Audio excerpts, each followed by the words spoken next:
Hello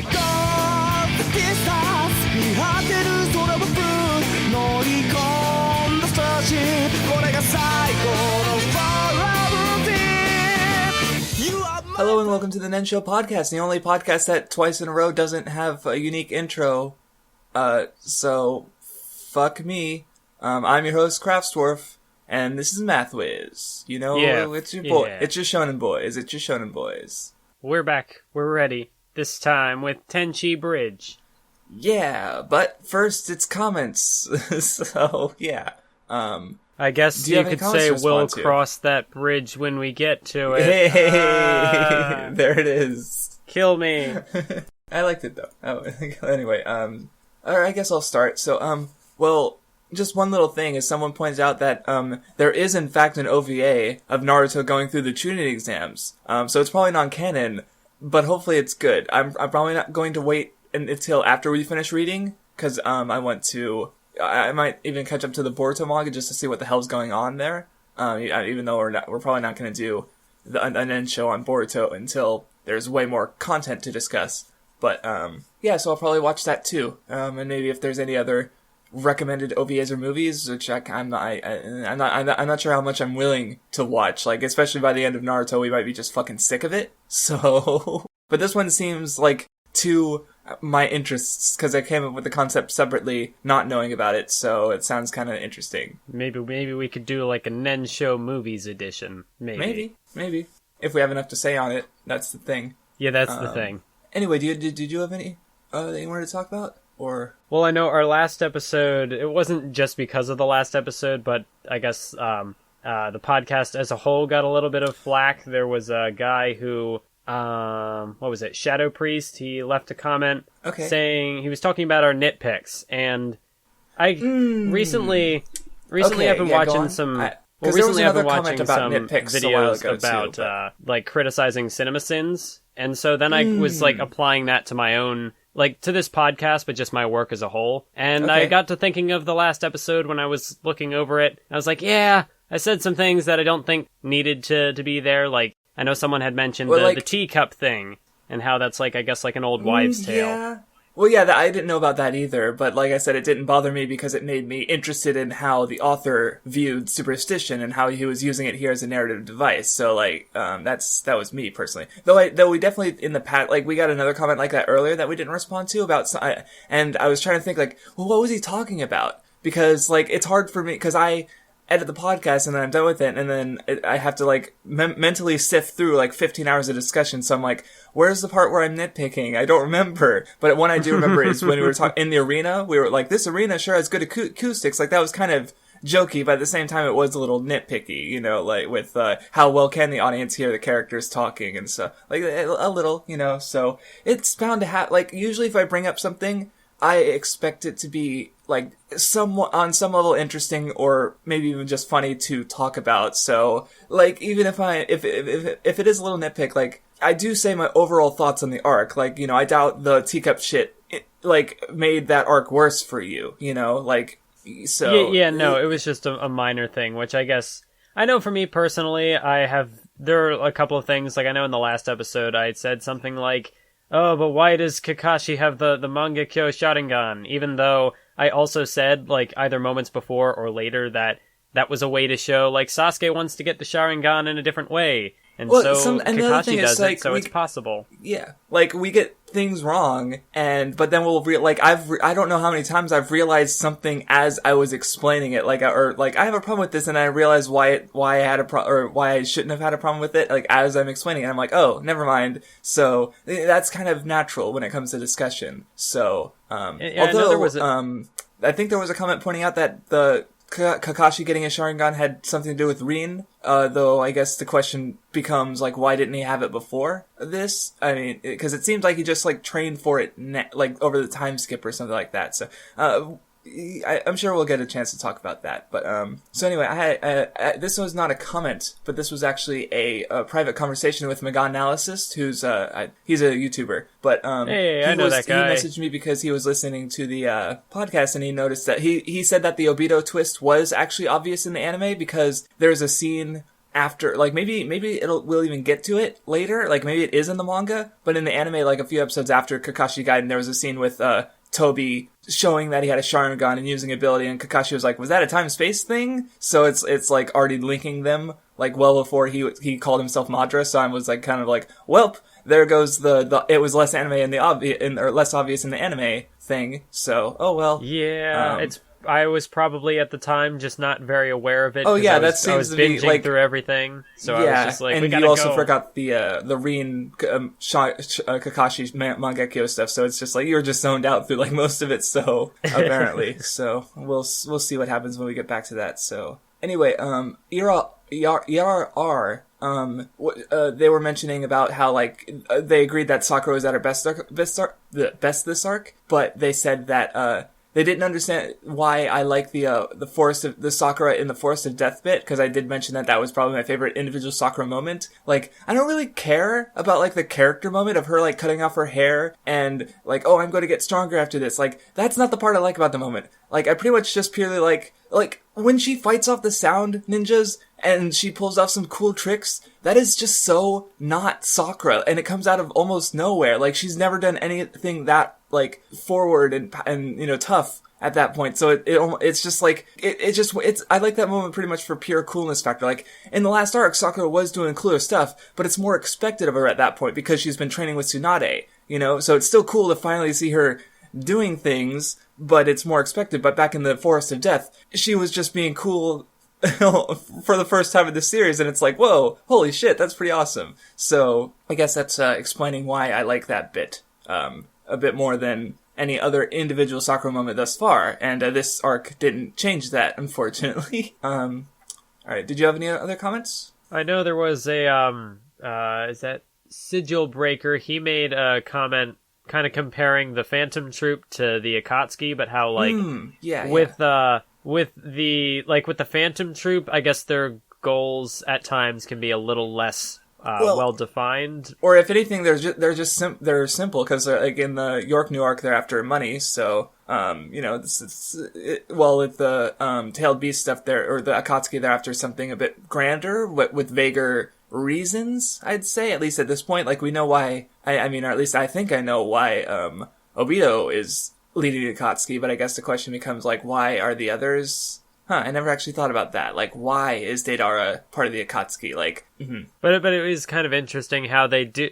how the troupe sort of, or not the troupe rather, the Akatsuki kind of follows a similar mentality of like, these guys are individuals and they kind of have their own unique personalities. And then also like how with the Akatsuki, they'll break them off into pairs to kind of, again, try to flesh out more of that personality, show kind of like who they to gel keep with from best. Having too many characters. Yeah. Maybe this is a bit selfish of me, but for a while I've been considering, I just haven't sat down to actually do the research for it, to make a comparison video between the Akatsuki and the Phantom Troupe, because yeah, it was, they're both when you mentioned it, I was thinking like, that sounds like a thematic breakdown topic, doesn't it? Like, that was my first thought. So if you come up with that, I'm curious. Yeah, you know, so I mean, you'd have to know more about the Akatsuki, though you have caught up with the Hunter x Hunter mangas, so you do have everything you can on the Phantom Troupe. So yeah, there's a movie that goes into the Phantom Troupe called, like, Rogue Mission or something like that. Don't watch it, it's crap. And it's not canon anyway. Just thought I'd throw that out there, since we were on the topic of OVAs and movies earlier. Or did you watch that one? I forget. No, I saw The Last Mission, that was the decent one. Like, not terrible. Like, after Rogue,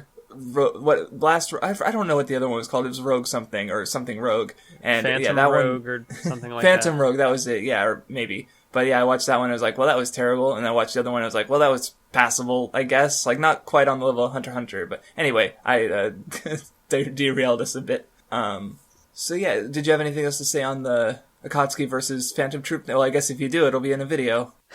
Yeah, pretty much. Although I do like, because before I was going back to, like, before we started covering these chapters, I had thought of the Phantom Troupe as just kind of like a simpler group. Like, I thought the troupe had more nuance, but as we're going through this, I don't know, I might be wrong on that. The Phantom Troupe, I mean, they definitely have a different makeup, so I think I'll have to put that my thought first on thought hold. was like, one of the things I liked about the Phantom Troupe, like, there's this one scene where they capture Gon and Killua, and they're on the phone with Kurapika, and like Finks takes the phone and he's like, they're dead, and then Kurapika hangs up, and then like they slap the back, like it's this serious moment with like a hostage exchange, but then they have the time to do this little goofy thing where they like whack Finks on the back of the head for being a dumbass and taking the phone and saying stupid shit. And so for some reason I was like, oh, but does the Akatsuki really have humorous moments like that? And then like right after I remembered like the first part of this arc where you have like Toby and Deidara fucking around, and I'm like, okay, you know, there's a moment that's intended to be humorous with the Akatsuki.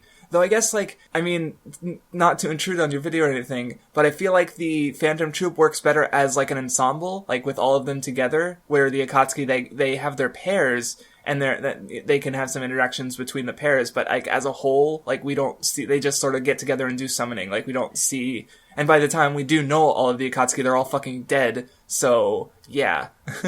But yeah, I do think that's kind of the big thing with the Akatsuki, is that it's more of a group of individual. Well, I mean, like with the Troupe, they're very clearly like a group. With the Akatsuki, it almost seems more like not like a team, but like with kind the of same mission. Like they could backstab each other anytime almost. With the Troupe, that wouldn't happen. And like that happened with Orochimaru. Like he left the Troupe, so it's like more like a group of like-minded individuals rather than like the Troupe feels more like a family, I guess. Right. Which is kind of the point, but So yeah, that's if you do a video on it and have other things to say, that'd be cool. Anyway, next comment. Sasuke Shoto fan who renamed himself to something like only Sasuke beat a member of the Akatsuki with now no intel or something like that. But I recognized him because he left some comments older on the video under his old username, and then I saw some newer ones and I was like, oh, it's you.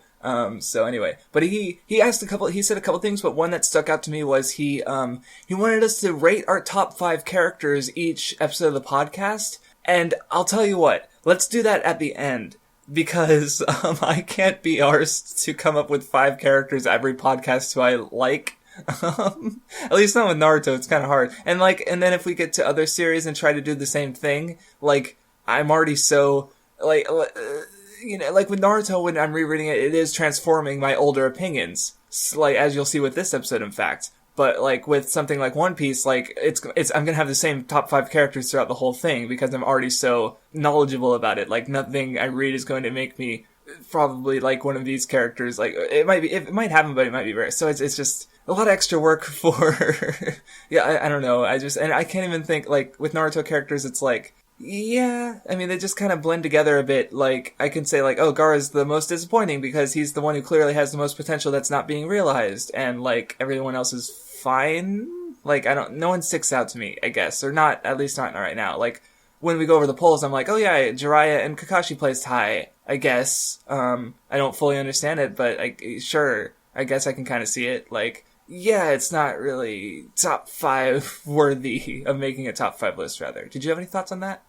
Yeah, I don't know. I think, because, like, with the Shonen Jump popularity polls, those are kind of cool, but for us, I mean, I know someone left a comment saying, like, the premise of this podcast, maybe not the premise, but, like, the idea of this podcast is a little weird, how, like, or with Naruto in particular, because, like, we've both read it before.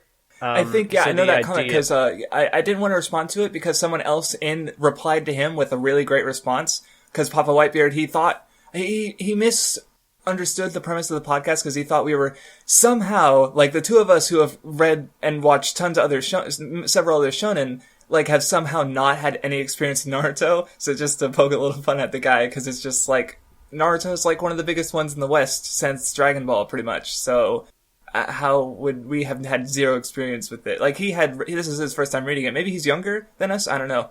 But my point was, yeah, someone else responded to him and explained, like, because we did explain during the first episode of the podcast that we had experience with the series, you know, differing levels, but we both were familiar with some aspects to it. And then the guy who responded to him also mentioned that, no, we haven't been shitting on Naruto for 3 hours. Like, that arc maybe, because I was less than pleased with it, but over the whole of the podcast, that we've had lots of good things to say about it. So, well, there was a sentiment that I think there was another sentiment that person brought up, saying, like, we already have our preconceptions with Naruto, and so, like, what we're going to say is kind of already predetermined, or maybe I'm reaching a bit with what he actually said, and I'm interpreting it differently. I forget what he said, but I also don't agree. And as well, the yeah, person who with replied Sasuke, said, like, for example, yes, like you yes, were expecting him to be like a meme machine.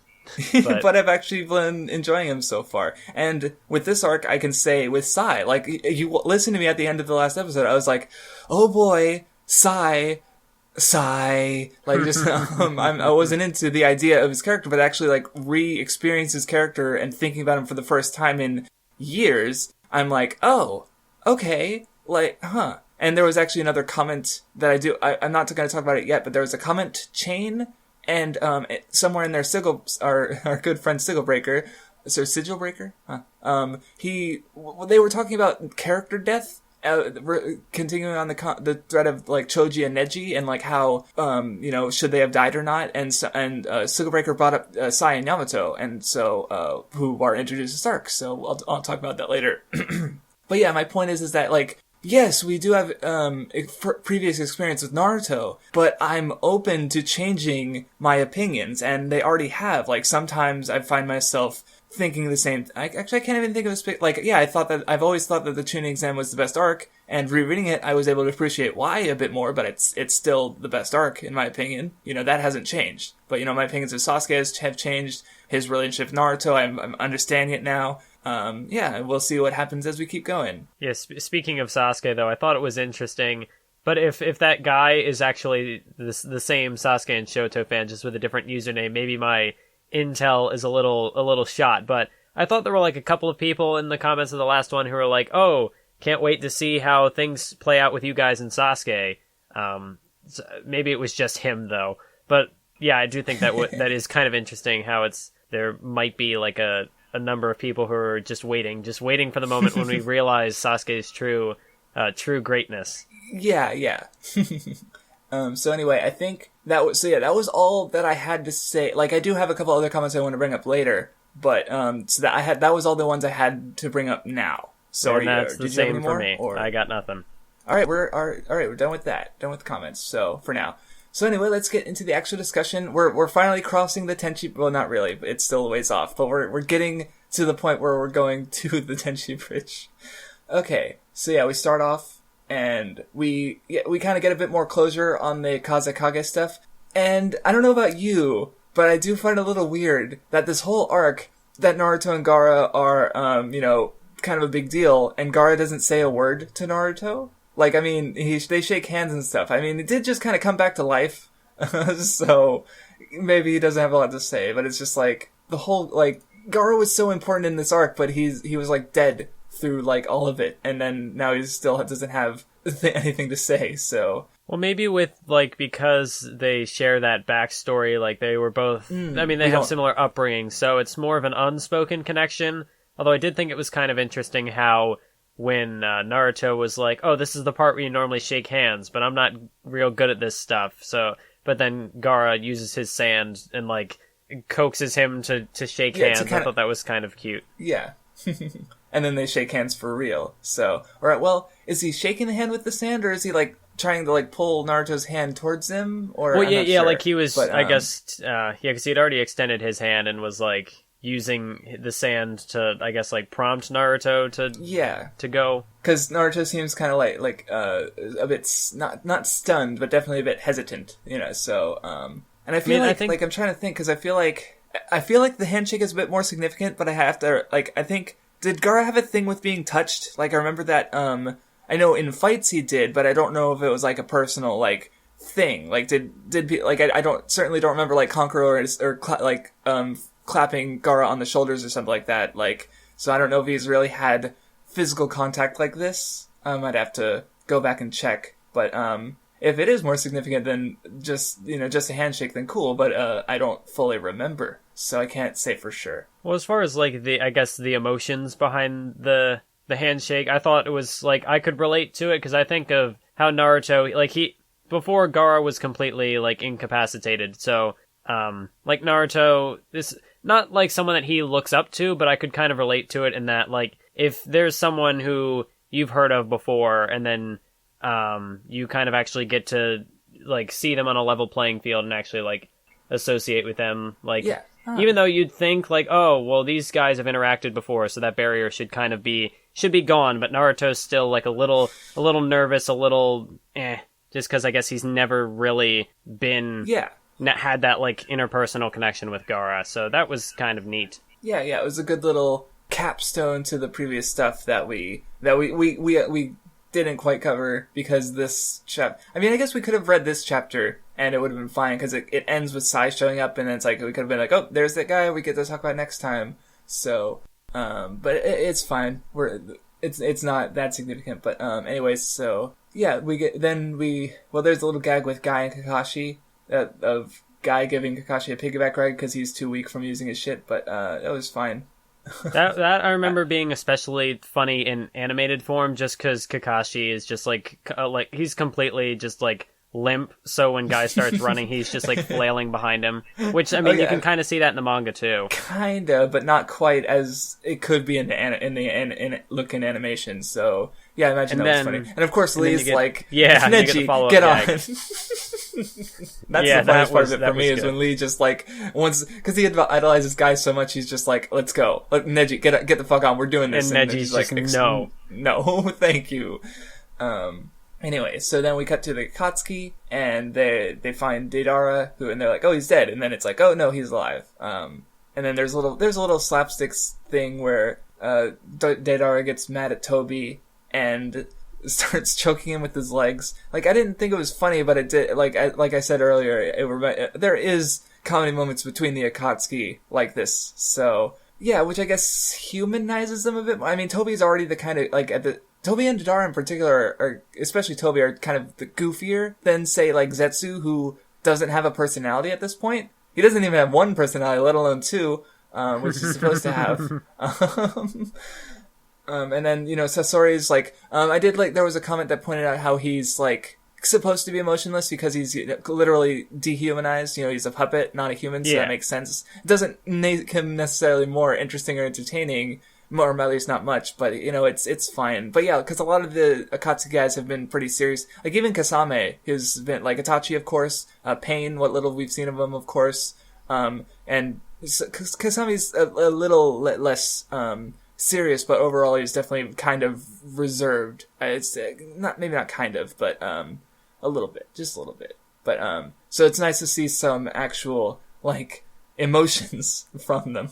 So, and especially because like Obito being goofier, like it further, even before we get the reveal, it kind of furthers the Naruto parallels a bit, like because he's supposed to be like Naruto in some ways, or that was what was established in the Kakashi Gaiden. So yeah, that was nice.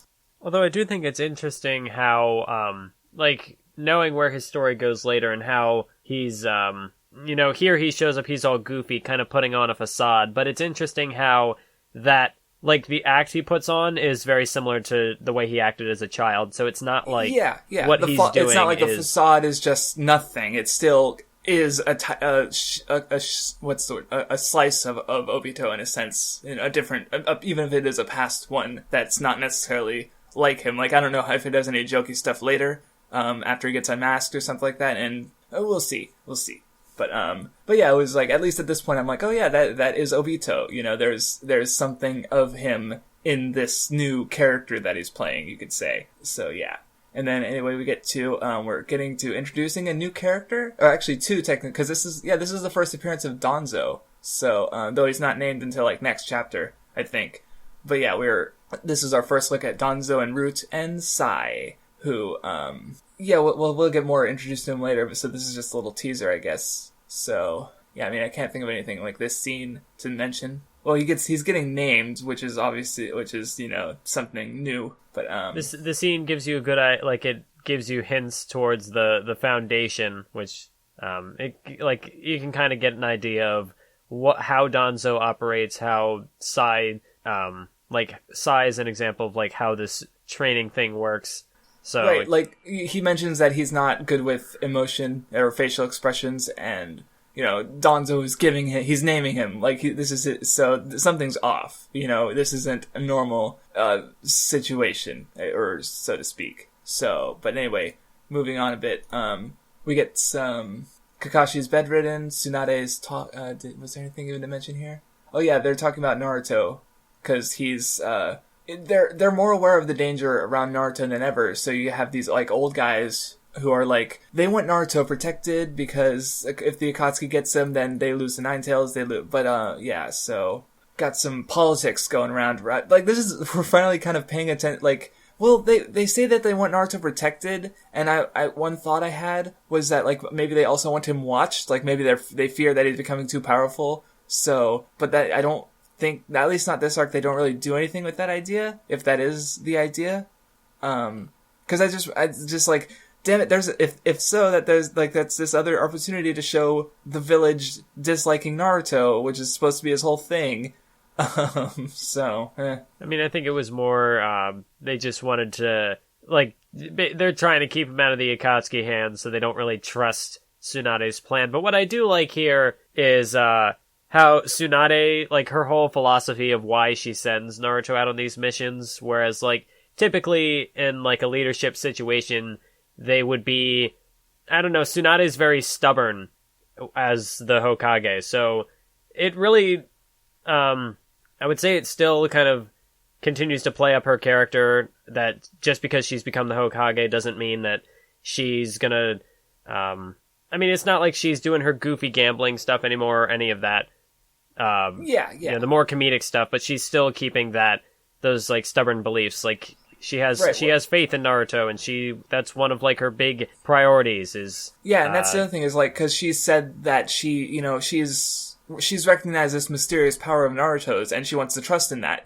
continue her faith in him, but then you got these other characters who, they don't have that trust in Naruto, so Tsunade has to sort of like justify her feelings, her emotions, and she doesn't necessarily have, a full, like, because she can't back them down. They do get the, I think, they get their Sai and Yamato are even though she might have chosen someone else instead of, like, Sai, so it's like, yeah, she's not quite able to get everything she wants, so. Although I think she was the one who picked Yamato. Oh, yeah, I was trying to remember, I know that, like, she didn't get, so she was able to wiggle some of her, choice in there, but not all of it, which is why Sai got in there, is what I think I was trying to say.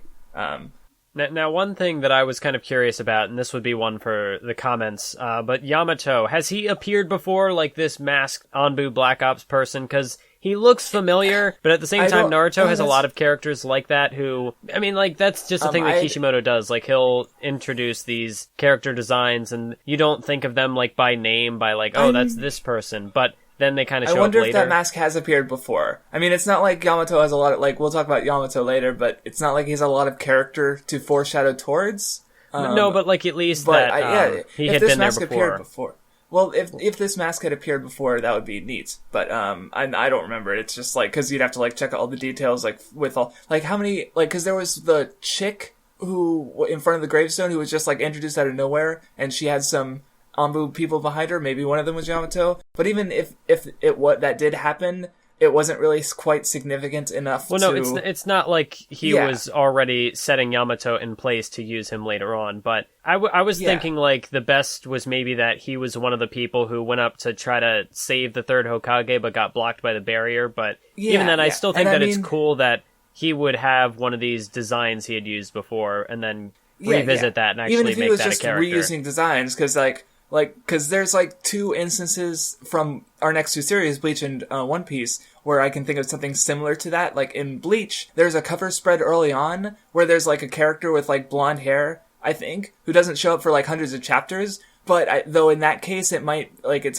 I'm not sure if the author Kubo has talked about it, but, like, maybe he was originally intended to be like a classmate of the main characters, but then his design got repurposed for another character later. I don't know the exact details. I haven't read Bleach. I just remember people pointing out like, oh, look at this character, and that didn't show up for years. And then in One Piece, there's a character revealed there's a character in like the background of Volume 3 or something like that, who doesn't show up until Volume like 53.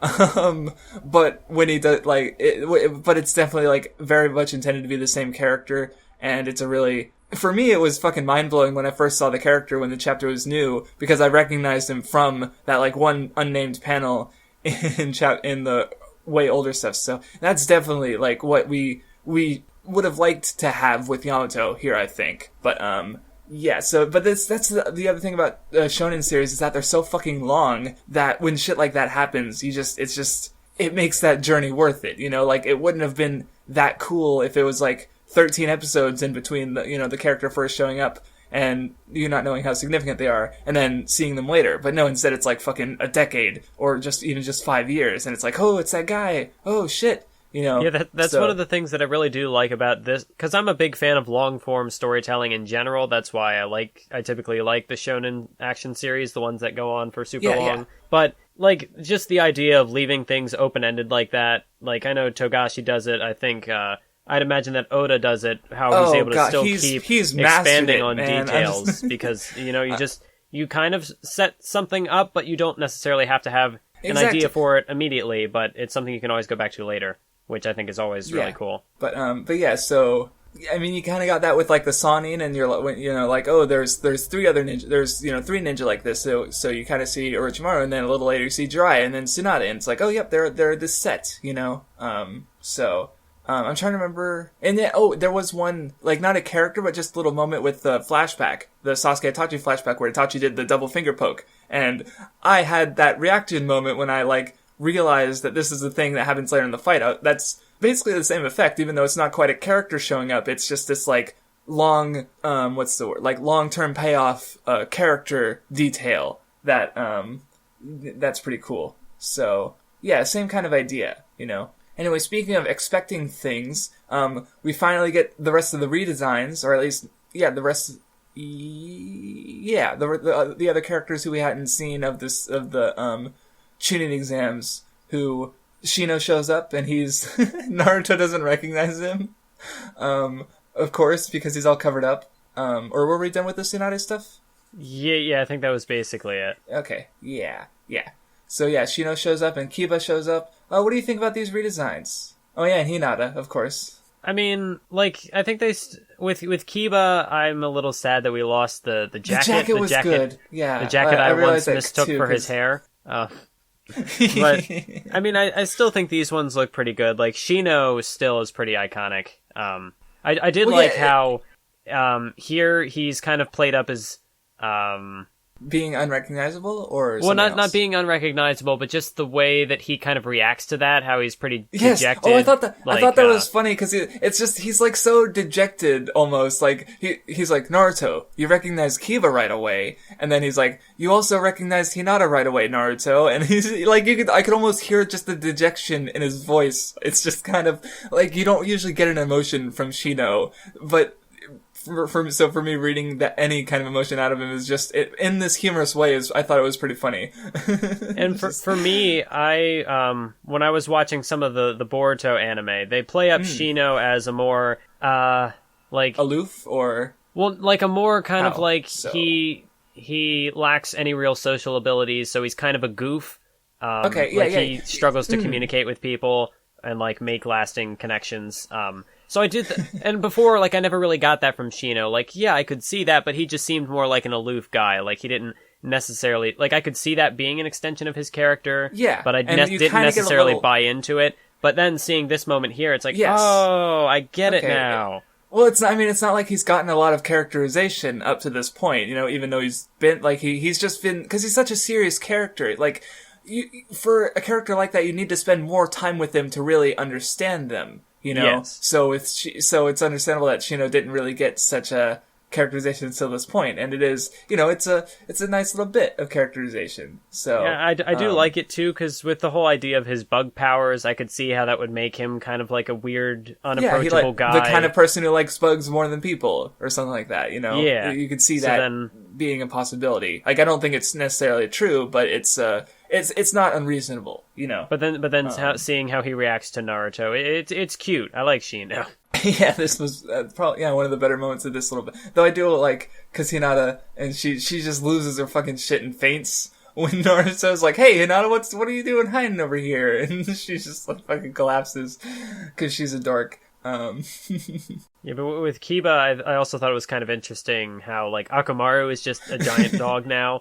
And he's like, oh, I didn't even notice. And Naruto's like, he used to sit on top of your head. How did you not notice? Yeah, that was pretty funny. Because it's just like, I mean, of course he wouldn't notice because Orochimaru would just grow a little bit every day. And like suddenly, like, oh, I can ride you now. Like, oh yeah, I guess he did. No, it's a little like over the top, but it's fun. And it's in the way it's over the top. So, yeah, it's fine. And yeah, because Naruto's looking for teammates. So that doesn't work. They're all busy. And then he goes and then he finds, he bumps into Shikamaru, and we see Choji. He's very much alive.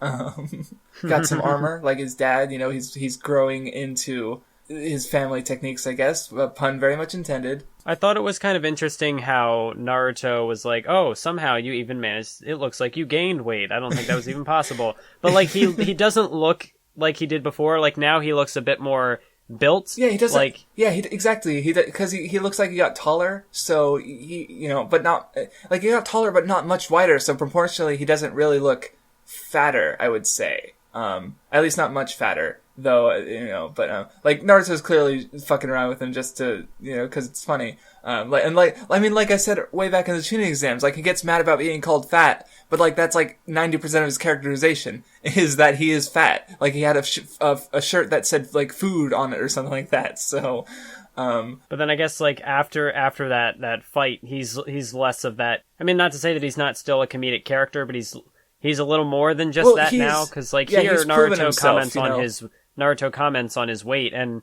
Choji doesn't even really respond to it. I don't think he just kind of it just happens. Yeah, and whereas before he would have been like the kind of. Well, there's a bit of a fake out where like Shikamaru and Choji both react like right after Naruto says that which should not be said. Like yeah, that's there. Yeah, so you can kind of interpret this page of Shikamaru like getting Naruto out of the way and Choji buffing up his fist as like Choji was gonna fucking kill Naruto for calling him fat. But that's probably what that was, and it went right over my head.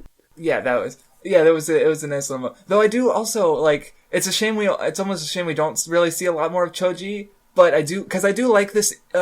Like the other cool thing about time skips is you get the changing of their abilities going forward. So like, and you see more of that with Shikamaru and Choji here. Like Choji gets his big ass fucking fist, and it's like, oh, that's pretty cool. And then Shikamaru does his like shadow spears thing and just busts a bunch of Sai's lions at once, or tigers or whatever. I don't know which one. I guess they're lions, but at once, and it's just like, oh yeah, these characters are stronger after time skip, and it's just a neat little moment of getting to see them in action. When we haven't really got that with like Shino or Kiba or anyone yet. So, I mean, even with the Sand Ninjas, like Gaara's stronger, Kiba's stronger, or not Kiba, Kankuro. Like he had another puppet, I guess. So I guess he's stronger. But so it's nice to see more of the time skip power ups from everyone. Because that's one of the cool things about time skips is you get to see everyone redesigned and stronger. So yeah. So anyway, now that we've been introduced to all the Leaf Boys, reintroduced to them rather, we get the Sai showing up, and he's doing his art techniques, which is definitely something, like, that really should have been expected. Like, I already remembered his powers, but, like, because Kishimoto, like, Naruto is a very Japanese series. Like, he riffs a lot on, mythology, Japanese mythology and folklore and such. Like, and I believe that the drawings coming to life is from a Japanese legend. Like it shows up in other like off the top of my head. There's a character in One Piece, and there's a what was fucking why can't I Kyoso Giga. I think it was a thing in that show too.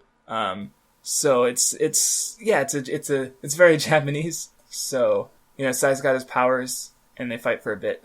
I mean, I do think his powers are pretty. Like, I think they're pretty cool. It's definitely something different than what we've been used to seeing. It's like a summoning technique, but he's able to summon all kinds of different animals, with the cost of having to actually draw them, I assume. But he's been trained, so it makes sense. Well, then also, but and they look stylistically different. Like they look like they're like calligraphy, which is it's in a manga that's pretty like how did they animate actually? Like did they just like I'm trying to imagine it but I can't. Well, I mean they kept it in like black and white and kept it pretty flat, so it still kind of kept that like two-dimensional look to it. Gotcha. because I definitely like how it looks in the manga. Like, yeah, it's just because it's a different style. They look like drawn beasts, which I mean they all are. They're all drawn because it's a manga. But yeah, it looks cool. But although I did think it was also interesting how fragile they are, because all Choji really had to do is just like smash it. Yeah, and Shikamaru could just strike it. They're kind of like clones almost, rather than summons. So it's a different enough technique, I guess. And also, I guess it might even, to a degree, subvert your problem with summoning, because like the issue you've had with summoning is like, you know, a character summons and then everyone just fights the summon and ignores the summoner while the summoner does nothing. You know, but with Sai, he does get attacked here. Like, he does kind of summon and sit back, but he's also continually drawing. Like, he sent his, one guy after Naruto to get their attention, and then he was drawing a bunch more while they were, like, noticing him. So it's not like he was just doing nothing per se, but this isn't really an extended fight. Like, it pretty much ends. Yeah. Or does it? Yeah, comes in, and, yeah, but, there's a scene with, Tsunade talking with the old guys again. Did they say anything important? There's Tsunade trying to justify her belief in Naruto again, so, and putting her life on it, pretty much, so, you know, and then, Danzo comes in, but, and then it cuts away, so, I don't even know if I have a lot to say on Danzo yet, because, I do kind of remember what he does later, but I actually do, never mind, but that, I'll say it later, when we get to the points where they're actually talking about Danzo, but although go on. Well, so far I do think it's kind of interesting how there's this other character who like opposed the ideals of the third Hokage, and now he's like he's like an enemy within the leaf. Well, I guess now that since you mentioned it, we could talk about that now, because like, you know, you are finally getting this like politics stuff, which, you know, not everyone's gonna find interesting, and I don't think like the way Naruto handles it is amazing, but it's something, you know, it's world building, it's fine. Though the one thing I had with it is because again you have this dichotomy between the old and the new, with the older people who are like on tradition, but then like the thing with Danzo is like, well, like, why is a Samadara, like, why is a Samadara? Was that, no, Samadara's, or Sarutobi. Why is he so different? Like all the, like so many of the other old characters from his generation, you know, like they went through this war and they're all like ninja value. Like, see, Danzo's kind of like the, what's the word I'm looking for? He sort of exemplifies those old ninja codes, and Sai is sort of a reflection of that. Like, Sai is like the mission, you know, no emotions, no human connections, just the mission. You know, he's kind of like the complete opposite of what Naruto is, you know, so and that's something that, you know, we've kind of been getting this part too, that, and that's been mentioned since the beginning, but, you know, has never quite been, only now are we really getting into it, which, even though it's supposed to have been there from the beginning, so it's nice to finally see it, but at the same time, it makes me wonder, because if the first Hokage, or I think that was the one mentioned, who had these ideals first, and then Sarutobi was influenced by them, and then Sarutobi influenced a bunch of other people, but you still got other characters who don't have those ideals, even though the first Hokage kind of set up the village, I guess. Like, I understand that there'd be, like, not everyone's just gonna be a clone of the first Hokage, but, it just makes me wonder where did these shinobi codes come from, if the first Hokage of the, you know, of pretty much the first ninja village, like major ninja village, if I remember my Naruto lore correctly, was that the first unification was between the first Hokage's clan, whatever they called them, the Uchihas, you know, and that was what would become the Leaf. So, I don't know, where did these ninja codes come from, and why did people give a shit about them? If the first Hokage wouldn't care about them, so to speak. So, I don't know. So yeah, anyway, Sai, you know, they clashed for a bit, and Sai just fucks off, because he was just toying with Naruto. And then, Ino comes in, and we get to see her redesign, which, it's a redesign. Yeah, although, like, now that I think about it, I'm struggling to remember what was super significant about her original design, so... Yeah, it's not really that... I don't think there's... It's not really that... Like, I guess she's showing her midriff fully instead of, like, having it with under... or maybe she is? I think that's how I remember it, but I don't see her belly button, so I'm not...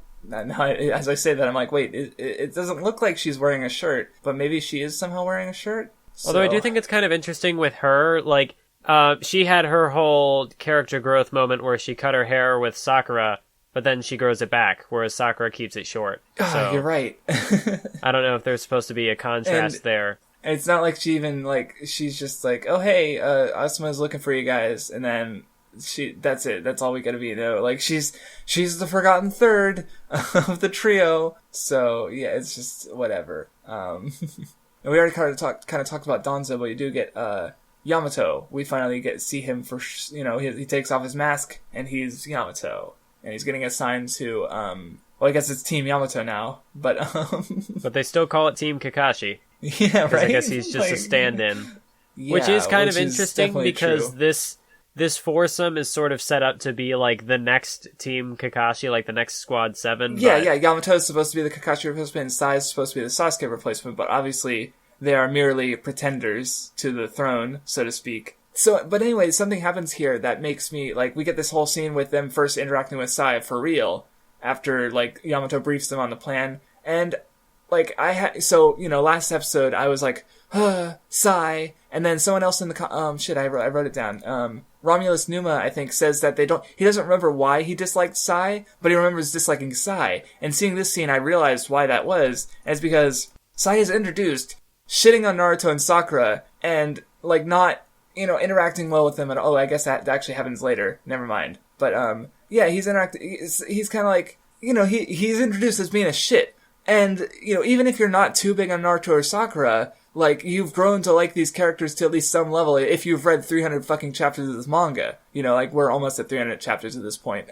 Though, well, we have read to 310, but at this point in the discussion, we're not quite at 300 yet. So seeing this character that he's supposed to be working with them, but he's also being a dick to them, it's like, of course you're gonna have a negative reaction, Like, I think you kind of talk about that a bit in your Boruto video, in defense of Boruto, I think, where, like, Boruto's being a little shit to his dad, because he doesn't fully understand what his dad has gone through, but the people watching Boruto have watched fucking 5 million episodes of Naruto or read 700 fucking chapters, so they know exactly what Naruto went through when Boruto doesn't. So, yeah, it's kind of a similar thing here with Although I do Sai. think that some of the ideas that Sai brings up, I do think are kind of interesting, like in relation to Naruto and Sasuke's, I guess now, broken relationship with Sasuke. Yeah. I do think it is mention interesting that too, to have a neutral party in there, because he can kind of bring up ideas that no one else really could, or not from that perspective, because, like, what if you bring back, like, Kiba or Shikamaru, who were on that last mission? It doesn't really work the same, they can't really... Yeah, see, Sai is he's a complete outsider, because Shino and Kiba, they would recognize, they do know Sasuke. They were in school with him for, 3 years. So even if they don't have major interactions with him, they do kind of know Sasuke. But Sai doesn't. He has never seen Sasuke before, so he's a complete outsider to the whole situation. So we're able to get, sort of a new view on that through him, And because of that, we are able to kind of flesh out, well, not necessarily flesh out, but maybe more so just hint at the more negative aspects of Sakura and Naruto's sort of obsession with getting him back. Yeah. Though we'll get on that later, because we got quite a bit of the arc to cover. Oh my god, we just started and we're at, more than 50 minutes of discussion. So, oh man. But, so anyway, there's a bit more with Sai. He's in his room or house, and we see the book that comes up later, and he's getting ordered to, he's getting commanded, we see that the root means serious business, and Danzo's a guy. I kind of already went on my Danzo, tirade. Not quite a tirade, but you know what I mean. About with the third and stuff, and just the iffy not iffy, but that whole thing. But, I don't know, we're jumping all over the place. But yeah, then we get the scene I was talking about earlier with, Sai being a dick. Oh yeah, because you get the whole, emotions thing, he just, he gets, thrown off by Sakura's fake smile, but he's like, well, when I try to do a fake smile, it never works, huh? So, because he's not good with emotion, but, which, completely, so you almost got this, scale. So you got, Naruto, who's, hyper emotive, and you have Sakura, she is able to be more fake, as we've seen, with the inner Sakura, so and then you have Sai, who he's, 100% fake because he doesn't know how to do anything else. So, yeah, it's an interesting emotional spectrum throughout our new trio. And, well, then you got Yamato, and he's, like, being all, like, he's got, like, I was kind of surprised, because he's got his, like, his threatening mode, I guess, where his, there was the bit where Naruto's thinking about, peeping on the girls, and he goes, oh yeah, do you know what happened when Jiraiya did that? And Tsunade broke all the bones in his fucking body. Like, I didn't remember that little quirk of his, but I do want to talk about that discussion thread, and which is, I guess, is the last comment.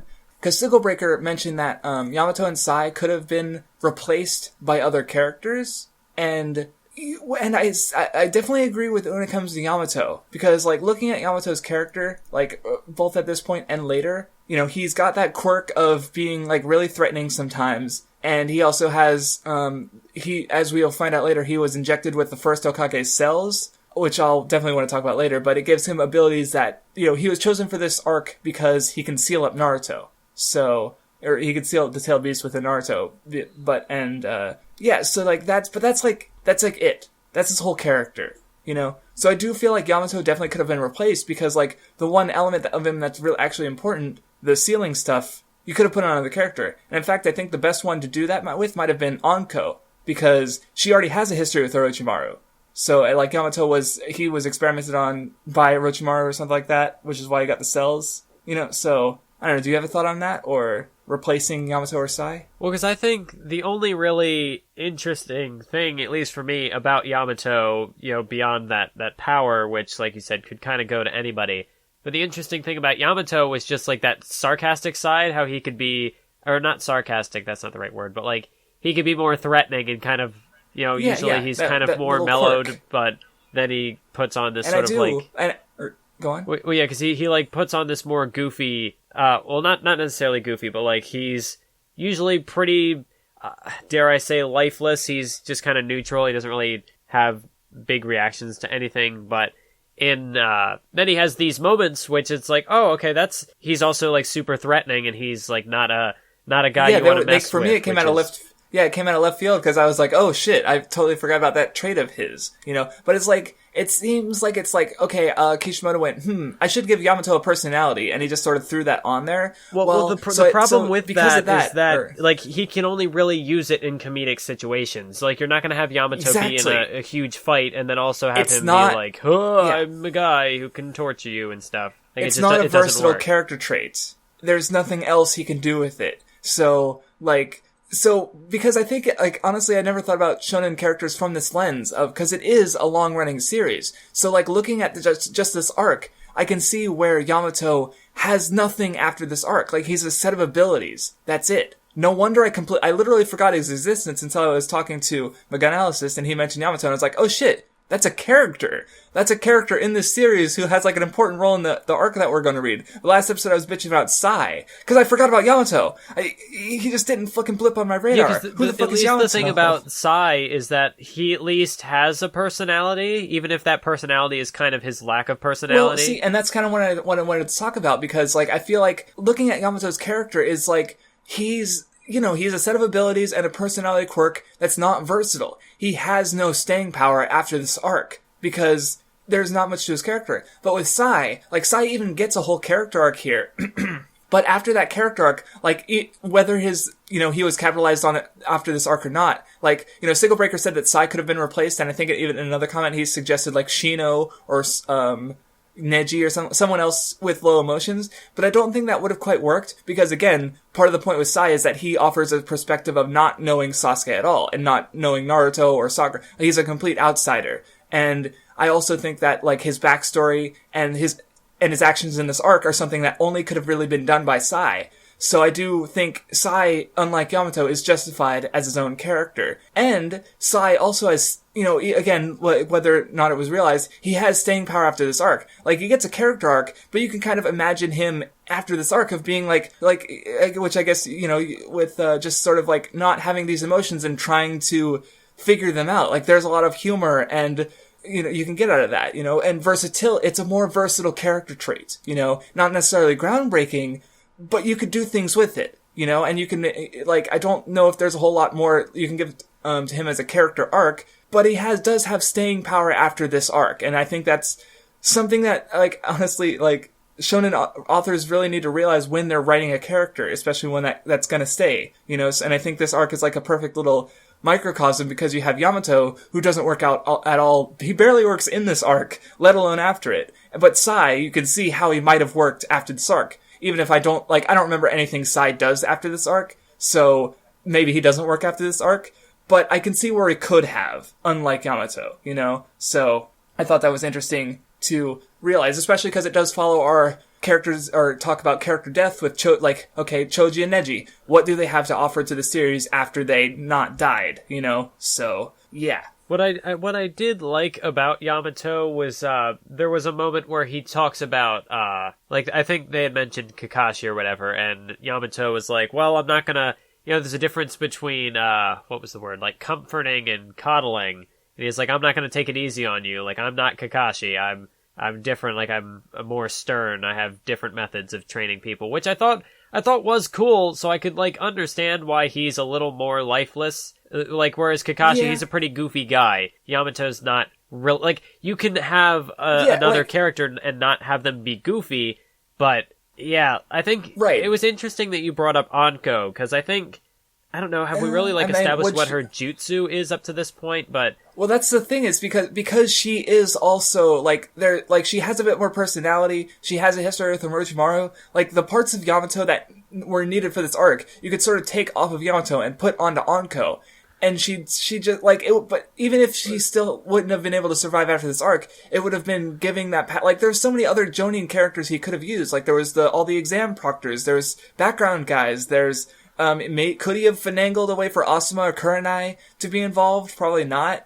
But, maybe. Like, but I do think it was interesting that you brought up Anko, because, like, as far as personality goes, Anko does kind of have that, not double standard, but she does have, like, the multifaceted personality where she can be goofy at times, like Yamato is in select situations. At least, yeah. But then she's also got that more serious side. Like, I talked about Yamato, how he's, like, not gonna coddle these kids.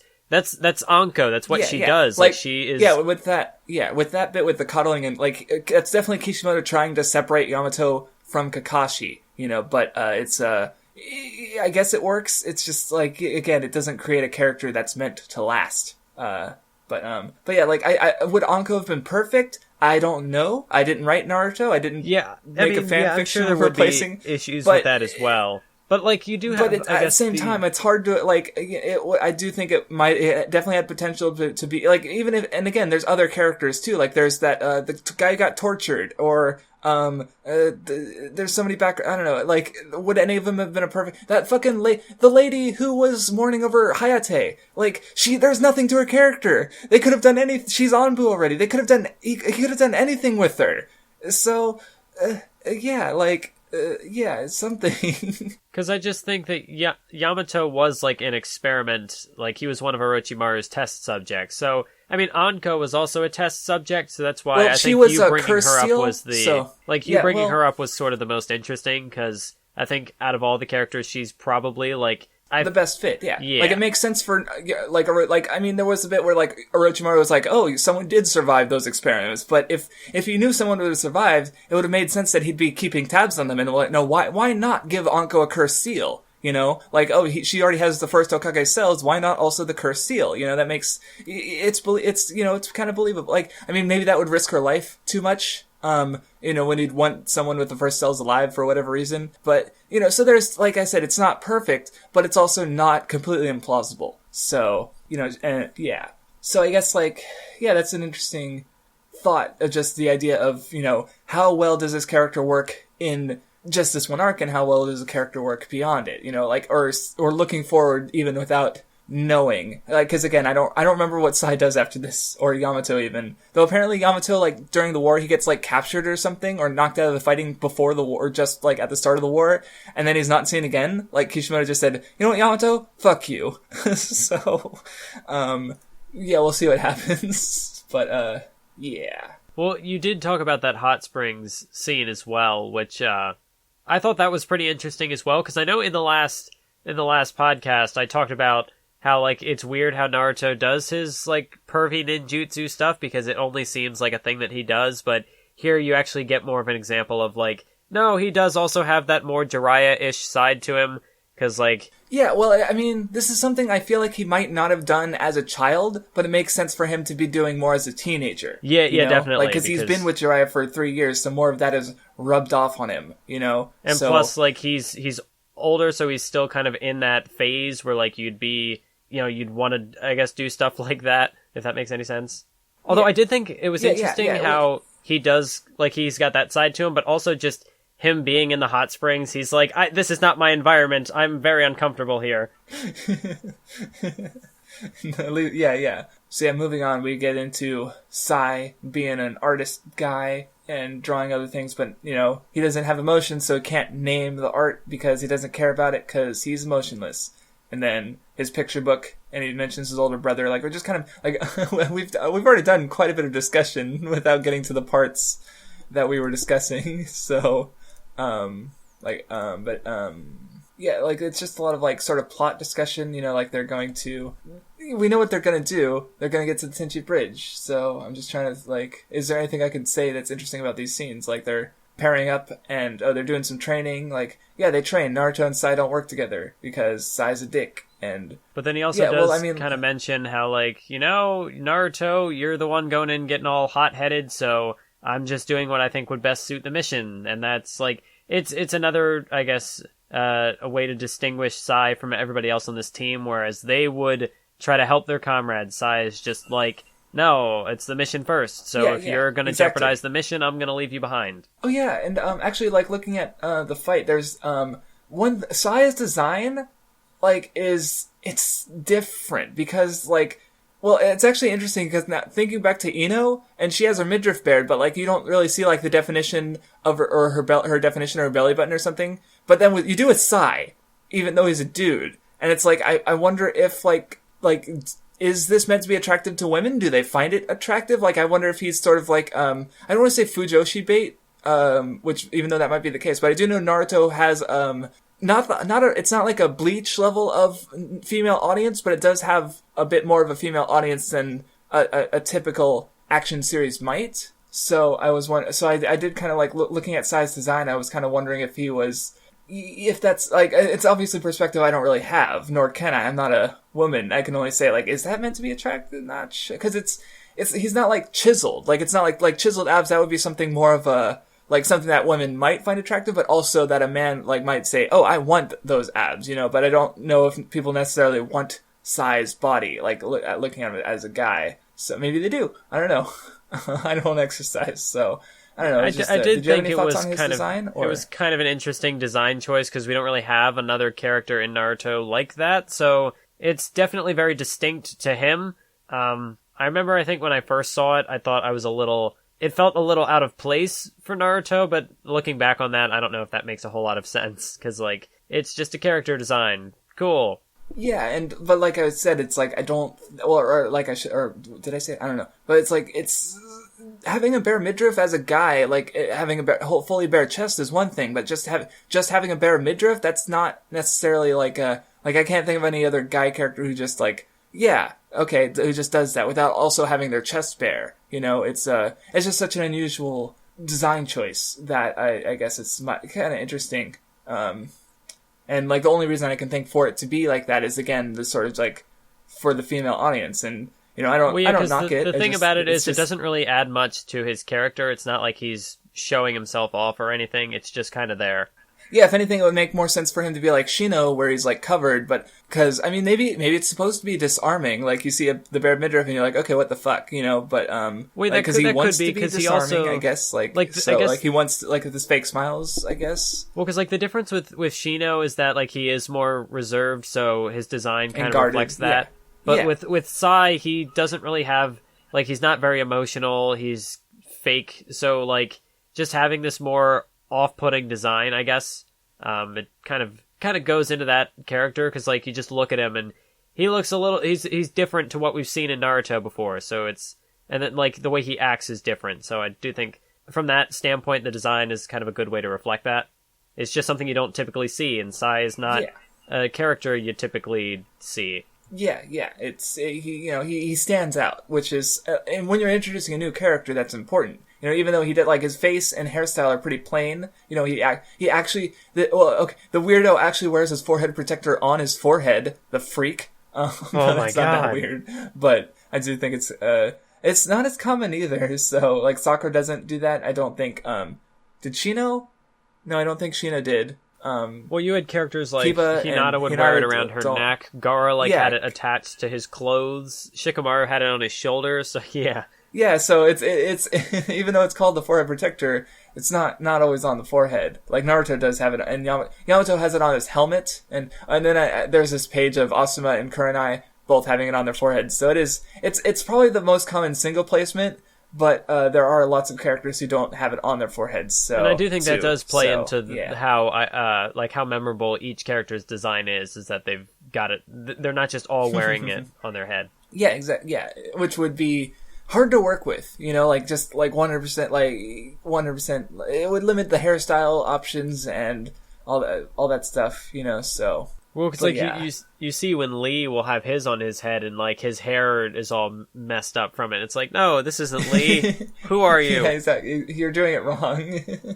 Exactly. So anyway, yeah, they're doing a bit more training or finishing the training rather. You know, Sai's, you know, or Sakura's threatening Sai, like, don't you fucking talk shit about Sasuke again, or I will like destroy you. Because, and you know, Sai's he's not meshing with the group, which is, you know, important.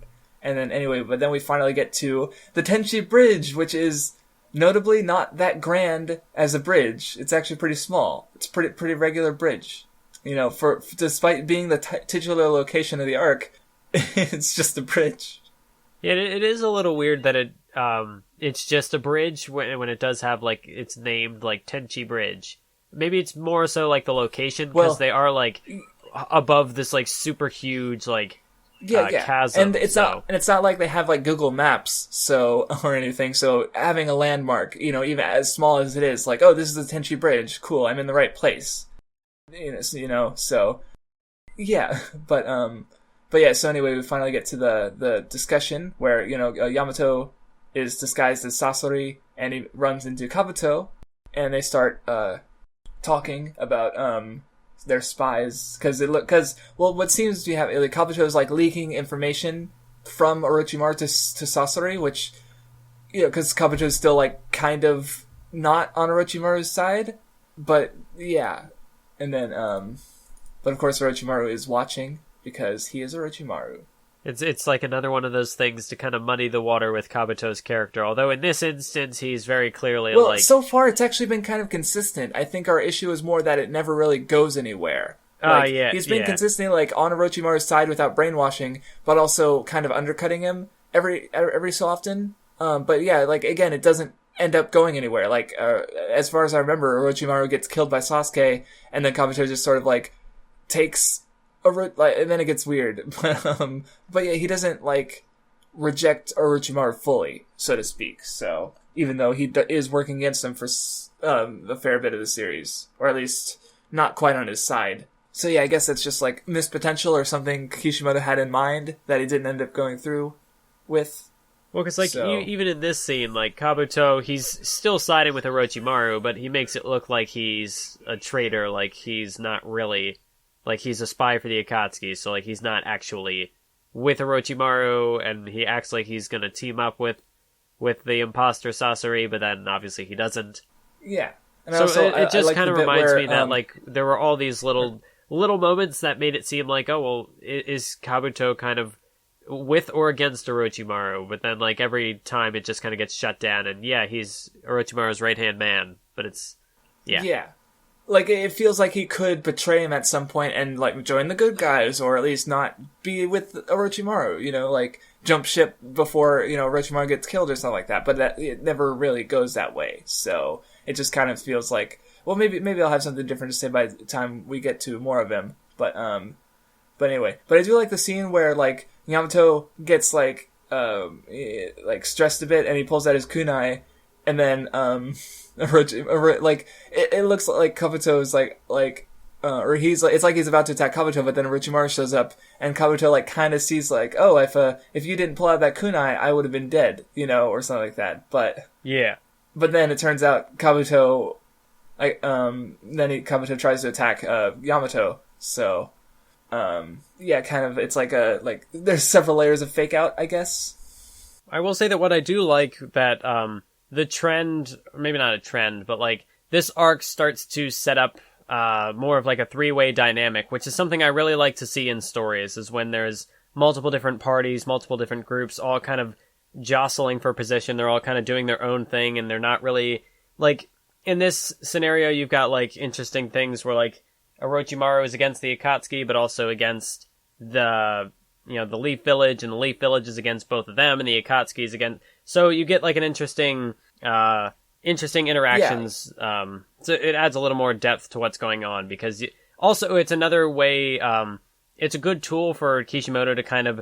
He can jump back and forth. I know that was what I really liked about this point in the story, was that not Orochimaru. Especially later on, yeah. Yeah, Kishimoto could kind of jump back and forth between different things. Like, last arc, we were focusing on the Akatsuki. This arc, we're focusing on Orochimaru. And then in the next arc, we're going to go back to the Akatsuki. So it's a good way to kind of break up those... After that, we're going to have, multiple, like, lots of different stuff going on at the same time, kind of. So, yeah. It's a good way to kind of break up those story beats, but also add, like...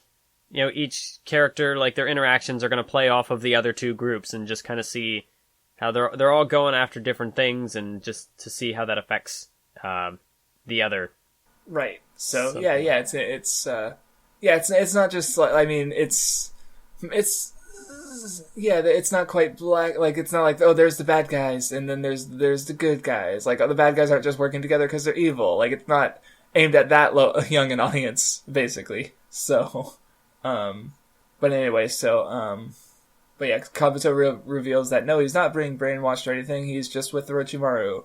And then Naruto shows up. Oh, and here we get to something that I found, like, okay, because Naruto, he starts going into his tail beast form, and so, like, earlier I was talking about how, like, Shikamaru and Choji were really showing off their post-time skip power-ups with their new abilities, And Naruto kind of showed that off against Kakashi when they redid the bell test. Like, he was showing, like, look, I'm using the same stuff, but smarter.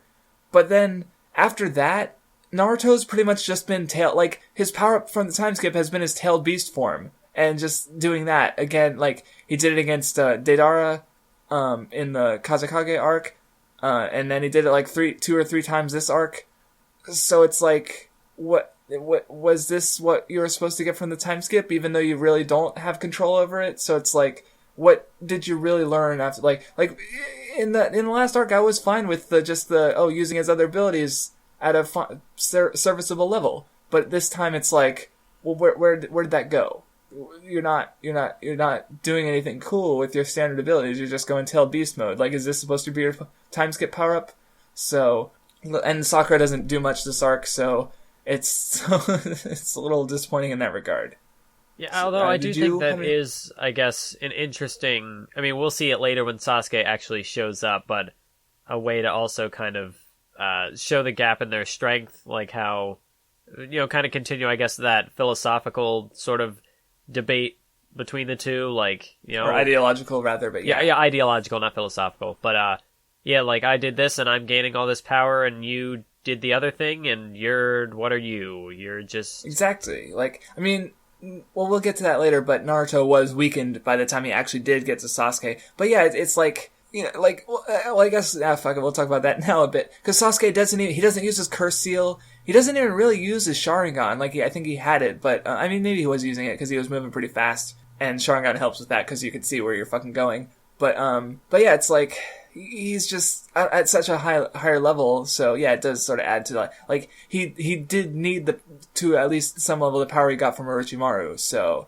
and now he's way above Naruto to show for it, but at the same time it also makes Naruto, like, what did you go train for 3 years if all you really have to show for it is a bigger Rasengan and the tailed beast power you're not supposed to use? So, little disappointing there. Yeah, because with Naruto, it does kind of make me wonder what was Jiraiya exactly teaching him, because I know the next arc, Naruto's going to have another one of those training, or maybe not Yeah, I think it's the next arc. He has like a training thing. It is the next arc. Yes, it is the next arc because So then it's he like- beats what's his face with the Rasen Shuriken, which he learns next arc. So yeah. Yeah, but then it's like, but then- well, and what then did after he that he learn? does, What or- did he learn with Jiraiya? Like, why? Like, Right. Like, it's like we already have another training arc, but we just had that time skip. well, like, if anything, why not at least, like, you were mentioning this back when he first learned it, but why not learn how to use the Rasengan with one clone? Like, he had 3 years! And it just took him, like, what, 3 weeks to learn the Rasengan in the first place? But in 3 years, he still couldn't figure out how to do it with one hand? Like, come on, Naruto. Get your shit together. I mean, Like, and yeah, apparently, I remember getting a comment on that video that said, like, oh, that was more of an anime original thing that he kept the Shadow Clones. But so far, we haven't really seen him. Because, like, the only time so he was far still that he's using used the Shadow Clones, so. The only time that he's used the Or I Rasengan with think. one hand was when he was fighting Sasuke, and he was in his, the two-tail or whatever he was, at the climax of the fight. He Yeah. does the Rasengan with one hand. Right, you're right. but- He did do that, like almost accidentally. You could say, like I wouldn't say, at least like, but yeah, like yeah, I do think if at least there was anything to show for him having gained from the time skip, it could have been that, but it wasn't. So so yeah, like last arc, I was like, oh yeah, he's really improved from the time skip, and now reading this arc, I'm like, never mind. So kind of a shame. It is interesting that Naruto he hasn't really progressed, which, I don't know, maybe that's kind of the point, but the thing about his tailed beast power, though, like, I don't find it super interesting. Like, I do like how his emotions will, like, completely take over and he loses control, because that's you could say that's more of like a shonen cliche that happens, but it's I like when that happens. It's a cliche I like because it's very steeped in character flaws. Like Naruto gets his temper gets the better of him, and he just and the arc even ends with him saying that he's not going to use the tailed beast and chakra anymore. He's got to gain power on his own. But then again, it's like, why wasn't this happening during the time skip? Because I mean, we do get a bit of that where like Jiraiya's like, oh look how badly Naruto fucked me up when he went four-tailed beast.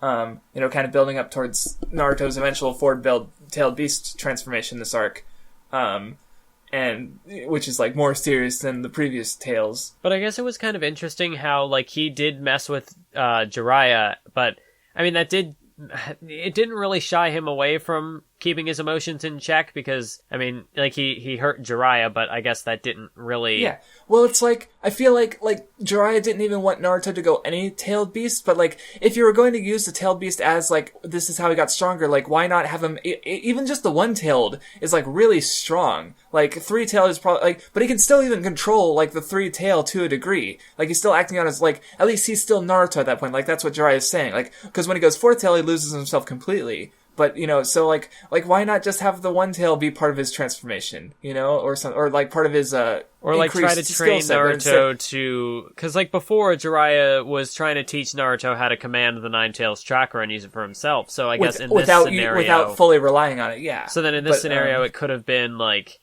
Because the trick with the Nine Tails cloak is that, it's mainly super... Like, it's controlled by his... when he's in like a fever pitch, like when he's in a super, yes, like his emotions are running high. So I guess the thing would have been interesting would be to like, I mean, obviously you need to kind of have that emotional rush to be able to channel it in the first place, but figure out how to keep that's restrained to a degree. Isn't that how it, well, with Attack on Titan, it's like pain and desire that allows for the Titan transfer. Like I remember there's like a bit of an arc where Aaron's learning how to use his Titan powers, and like, I just remember the one scene where he's like in the pit and then he's like trying to work and then he's got like all the bite marks on his hand because he didn't quite know how to use it. So, he had to learn how to master that ability, so it's like, why not? Like, I mean, I guess the issue with Naruto though is that he's supposed to have this duality between relying on the nine-tailed fox and relying on himself. But, like,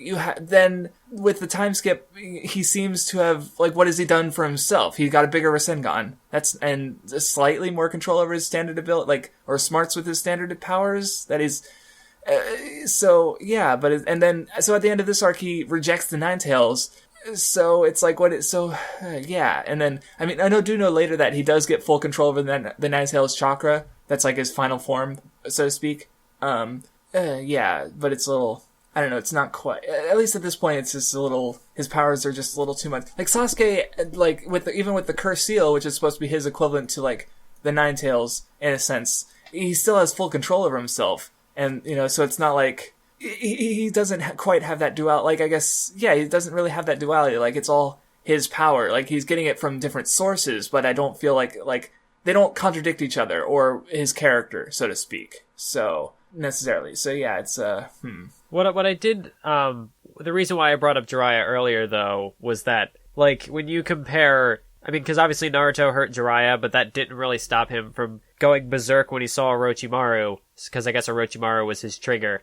But then, like, when he he sees he's been getting mad a lot since part 2. Like, seeing Gaara dead got him mad too. So stuff like that. But then, like, with what was I gonna say? With Sakura, like, after the fact, because, like, he sees Yamato tells him that you did all this damage and you hurt yourself and you hurt Sakura, and so I guess it goes to show that he has a stronger personal attachment to Sakura than he does with Jiraiya, because that's the moment that really wakes him up, like, oh, I am hurting people, this has to stop.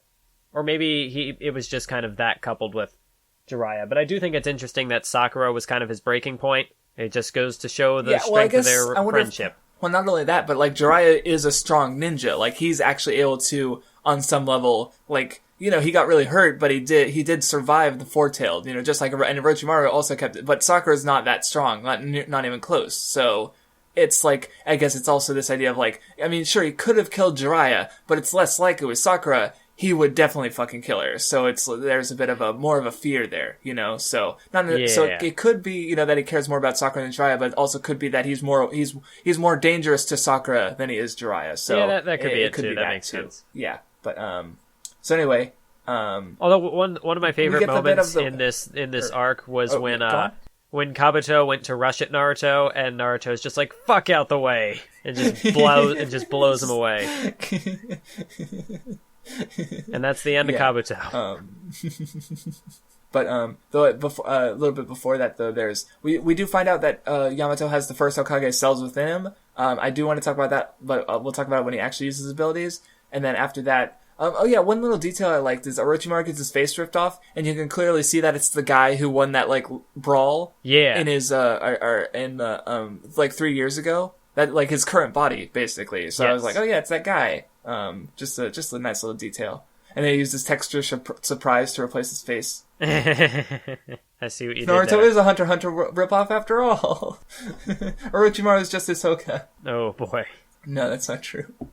But although it is interesting, because, like, when I think of iconic Naruto characters, I, like, not in the same, like, they're different people, obviously, like, one is more comedic than the other, but I would, like, Hisoka's a pretty iconic character in Hunter x Hunter. I'd say that Orochimaru was one of the more iconic characters out of Naruto. Well, so. I'd say, like, at least at this point, like, they've, like, I mean, we're almost at, like, Hunter x Hunter is, 370 chapters long, and we're almost there. Like, Orochimaru's been pretty consistent across these 300 chapters of Naruto, and Hisoka's probably been, like, the most recurring antagonist in Hunter x Hunter, even though he's also been an ally at some point. Like, he's been one of the most recurring characters who has also been an antagonist, I should say. So, it definitely makes sense that they'd be so memorable as antagonists. Like, Itachi's shown up a few times, but Orochimaru's still shown up more, and such. So, yeah, it's definitely makes sense, I'd say. But yeah, there's the moment with Kabuto getting blown the fuck out. just with his chakra, like, basically that was just Naruto, like, going Super Saiyan and Kabuto getting just fucking wrecked. So, but yeah, unfortunately we start getting into the Sakura doing nothing again. She gets knocked out, and then later she wakes up and then she gets knocked out again by four-tailed Naruto. So, well, she doesn't get knocked out the second time. Maybe she does, cause but, like, she gets hurt, but the first time, like, Kabuto smacks into her at such, like, nothing she could do about that. Like, it was way too quick. She was just dead. So I guess, like, they kind of get a fight now. So how do you feel about four-tailed beast Naruto versus Orochimaru? Like, how do you feel? Like, do you have any thoughts about the fight as a whole? Because it was a fight. I mean, it happened. Well, I did like the moments where, like, Orochimaru. These aren't really abilities we had. Oh no! We had seen it before. but like how he keeps like regenerating himself, like that bit where he crawls out of his mouth is like... Yes, like, well, he gets like a wound on his shoulder, but then he decides, you know what, I don't need this body anymore. And, he grows a new body from within him. I thought he lost his entire arm. It, so it's like, no, like his whole, just for his arm, he gets rid of, or did his arm get knocked off? Yeah, his entire left arm gets blown off. Okay, you're right.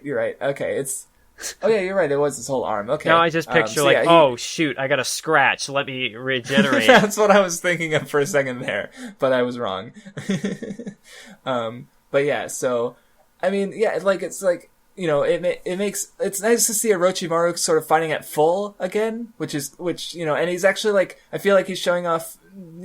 He's got seems to has more. I feel like Kishimoto is more accepting of his super magic ninjas at this point, so maybe he's just more willing to have Orochimaru do crazy ass shit, and Naruto do crazy ass shit, So Orochimaru keeps making body duplicates and spitting them out of his mouth, like he's Demon King Piccolo or something like that, and he's his limbs are going fucking crazy. He does the sword out of his mouth thing.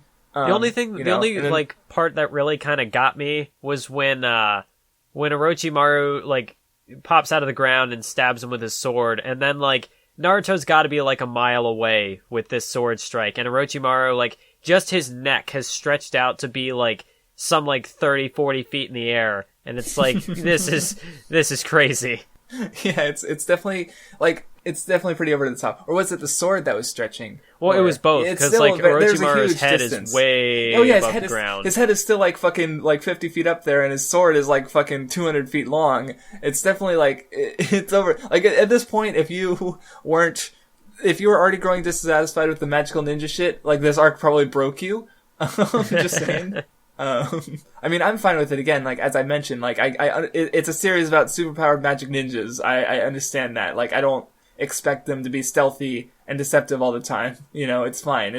I don't mind it. I didn't read Naruto expecting realistic depictions of ninjas. Okay, just throwing that out there. We talked about but I do like this. We talked about Hisoka parallels earlier. Hisoka's a magician, and Orochimaru swallowed a 200-foot long sword. You're right. There's another one. Or I don't know if it's actually, or if it's a power pole kind of thing where it just extends. I'm not sure, but it's a long sword either way. But I do like this one panel I forgot about where Naruto does his attack, and Orochimaru uses a triple door shield, but then you get this panel of Orochimaru head in the ground, and his limbs are all fucking bent all over the place, and it's a little goofy, and I'm fine with it. I just thought that one panel of Orochimaru broken head in the ground, something about this just a little funny somehow. I don't know if it's supposed to be. It's not gruesome enough to be weird. But just, I don't know. I mean, maybe it's because it's Orochimaru. I don't exactly care if he gets hurt. He can just regenerate. He'll be fine. That's just the kind of character he is. But seeing him broken in such with his head in the head in the ground thing is a little goofy in general. It's there's I almost want to call it a trope where a character will fall and they'll just sort of end up with their upper torso is just in the ground and their legs are sticking up. Off the top of my head, I've seen it in Evangelion and Lucifer and the Biscuit Hammer, which are both two series with completely different tones, but it is comedic when, this was more during the lighter part of Eva, if you haven't seen it, but, this is a little closer to that, so I guess that's why I maybe thought it was comedic, but, it's fine. It's not it detracts from the fight anyway, but they're doing cool stuff, but there's not quite a lot of closure. Naruto attacks Sakura and gets distracted, and Orochimaru's well, that's I can't do much more. So he kind of backs off a bit.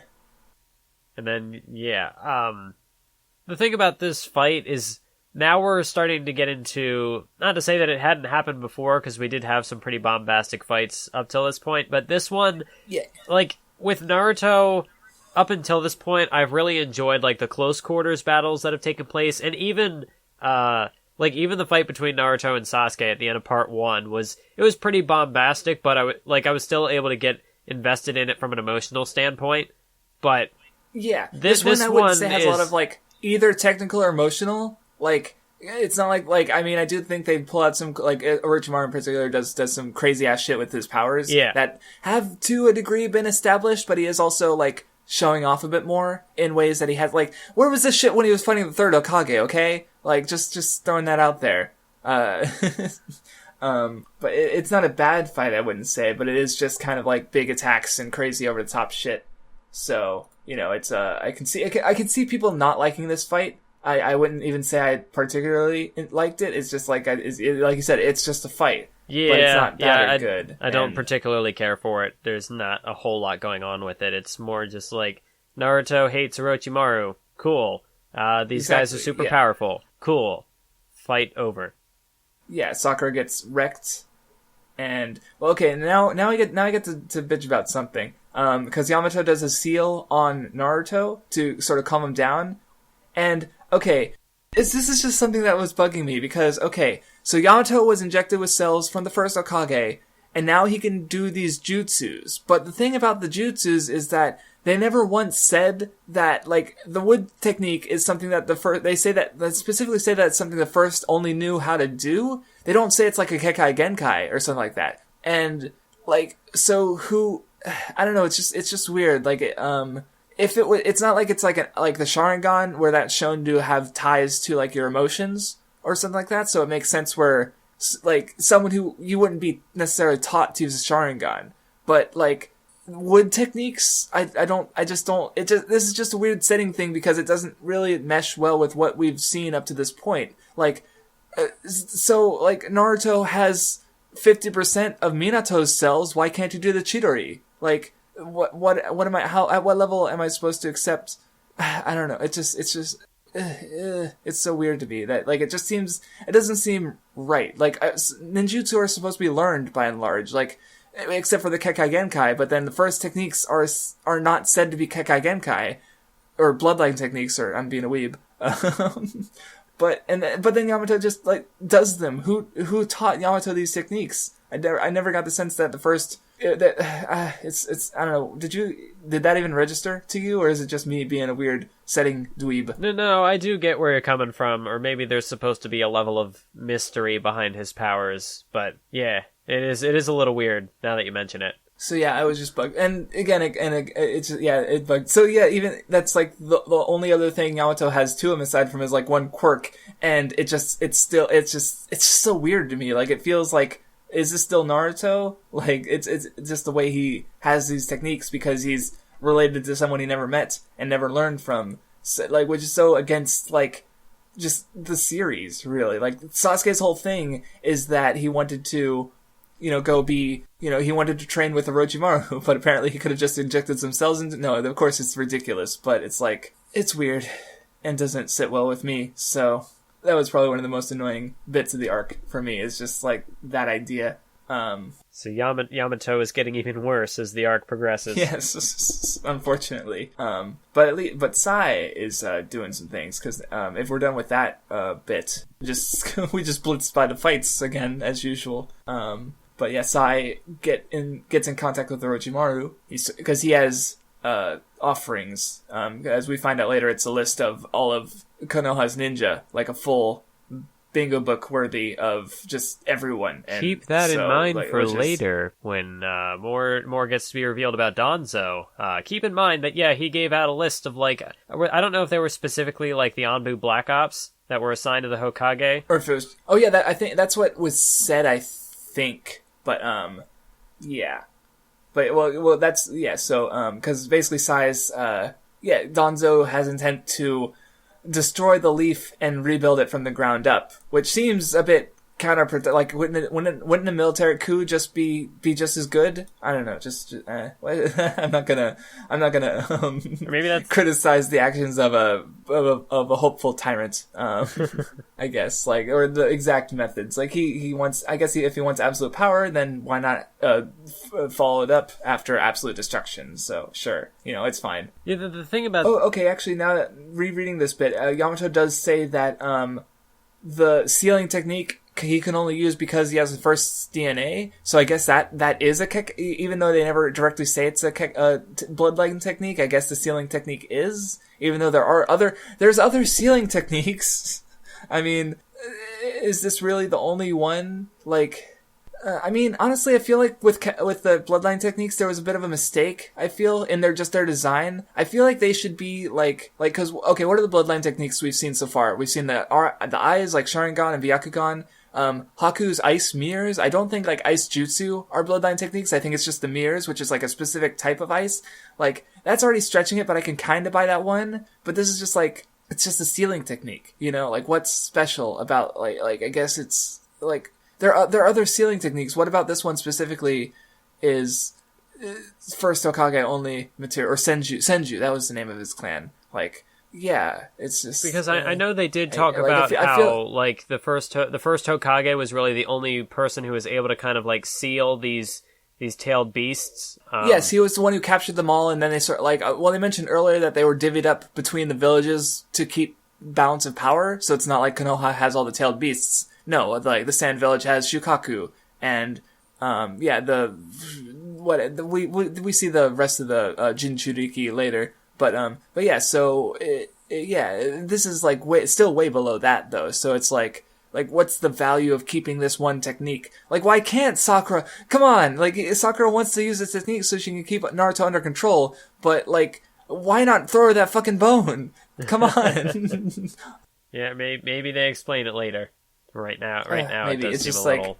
like I feel because compare this to like Neji. You know, he's got the Byakugan, which is very much a Kekkei Genkai, you know, something only he can do, or only he and his clan can do. But their fighting style is something anyone could learn, but it would be pointless for them to learn it because they couldn't use it as well. It would have taken like an insane amount of like medical training that just to get on remotely close to a level that the Hyuga is just used by learning one other technique that only like that makes sense. It's just like. Yeah, it's just I don't see why the sealing technique why Kishimoto I guess the only reason he felt the need to make it a special bloodline technique is because so no one else could use it to justify this one character who could easily be replaced with anyone else. So it's like just it's a little cheap, I'd say. And like I said, Sakura could have used this bone, but Kishimoto didn't want to throw it. He's being greedy. Kishimoto likes his bones. I guess. But yeah, Naruto wakes up and he has no fucking idea what happened. Sai's going off with Orochimaru as usual. They're kind of cutting back and forth a bit. Although I do think an interesting thing that was I don't know if it's necessarily foreshadowing, but it was kind of set up here when Sakura is like running at Naruto trying to like get him to stop. Like you kind of get these flashbacks to Naruto making his promise that he was going to bring Sasuke back, and she kind of sees how far this has pushed him, so she kind of takes that on herself, like, oh, he's doing all this because he promised me this thing, and so she kind of has a moment of introspection, like, again, she still needs to get stronger, like, it gives her an extra reason to improve herself, because, I mean, Naruto is kind of destroying himself, just for this idea of bringing back Sasuke. And I know that will come up again later. Yeah, it comes up a little bit later. Yes. Yeah, Sai goes off with Orochimaru, and everyone else goes after them. Oh yeah, we do get to the point where Yamato tells Naruto about the Four Tails, and yeah, Naruto kind of he's realizing that he can't keep using the tailed, the Nine Tails because it's just it's too dangerous. So I do like this little panel where it's like sort of like Yamato tells him to see himself with his own eyes, not the eyes of the Nine Tails, and you get this little bit of with Sakura and Sasuke reflected in Naruto's eyes. Like that's kind of neat. Yeah, that was cool. Oh yeah, okay, now we're finally getting. See, for some reason I remember this happening later, just because like they didn't use everything Sai related in this one arc, did they? But then we finally everyone looks over Sai's picture book that he's been drawing for years apparently, and they kind of interpret it. Where, with Sai going through a bunch of battles and learning a bunch of shit, and they start wondering if maybe Sai killed his brother, because that seems to be the way the book was going, but it's not finished, so they can't exactly, they don't understand the full story, so to speak. And, did you have anything to say on that, or? I mean, there's more to say later, so. Yeah, I mean, I guess it does kind of foreshadow a potential, I don't know why I keep saying foreshadowing, but, like, set up a potential idea, like, oh, does Sai actually have some kind of parallel to Sasuke? But, Yeah, it's definitely, yeah, it's building up towards that potential, yeah, or it's not quite a fake out, but it's like, it's leaving things open in a way that you could be interpreting that, especially if you're, like, because honestly, like, they do the Sai Sasuke comparison, but they really aren't that similar, honestly. Like, no, not really. Or at least I don't, they have black hair, I guess, and they are kind of like, I guess Sasuke is more, like, especially compared to Naruto, he's reserved, but he's also, like, compared to Sai, I'd say Sasuke is more like Naruto in that he does let his emotions out, you know?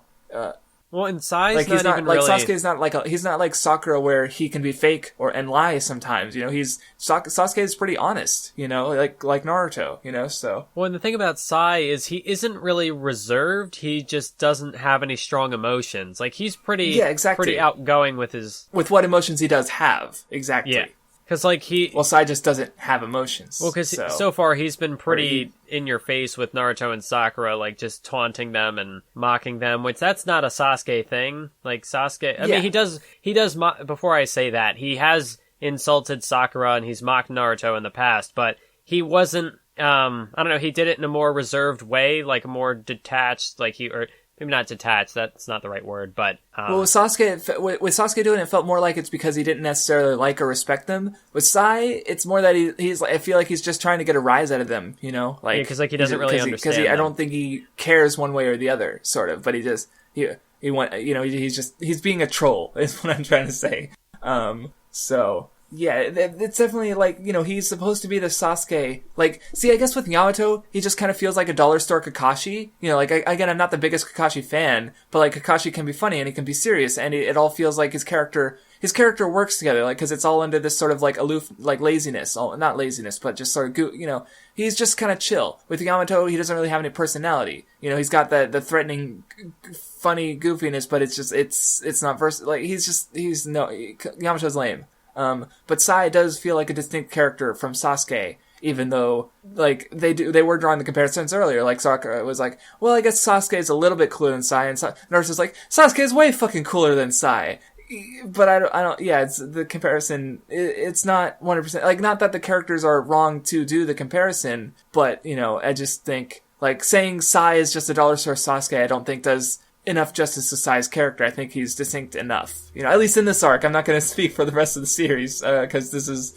like I said like 3 times before, I literally do not remember a single thing Sai does after this arc.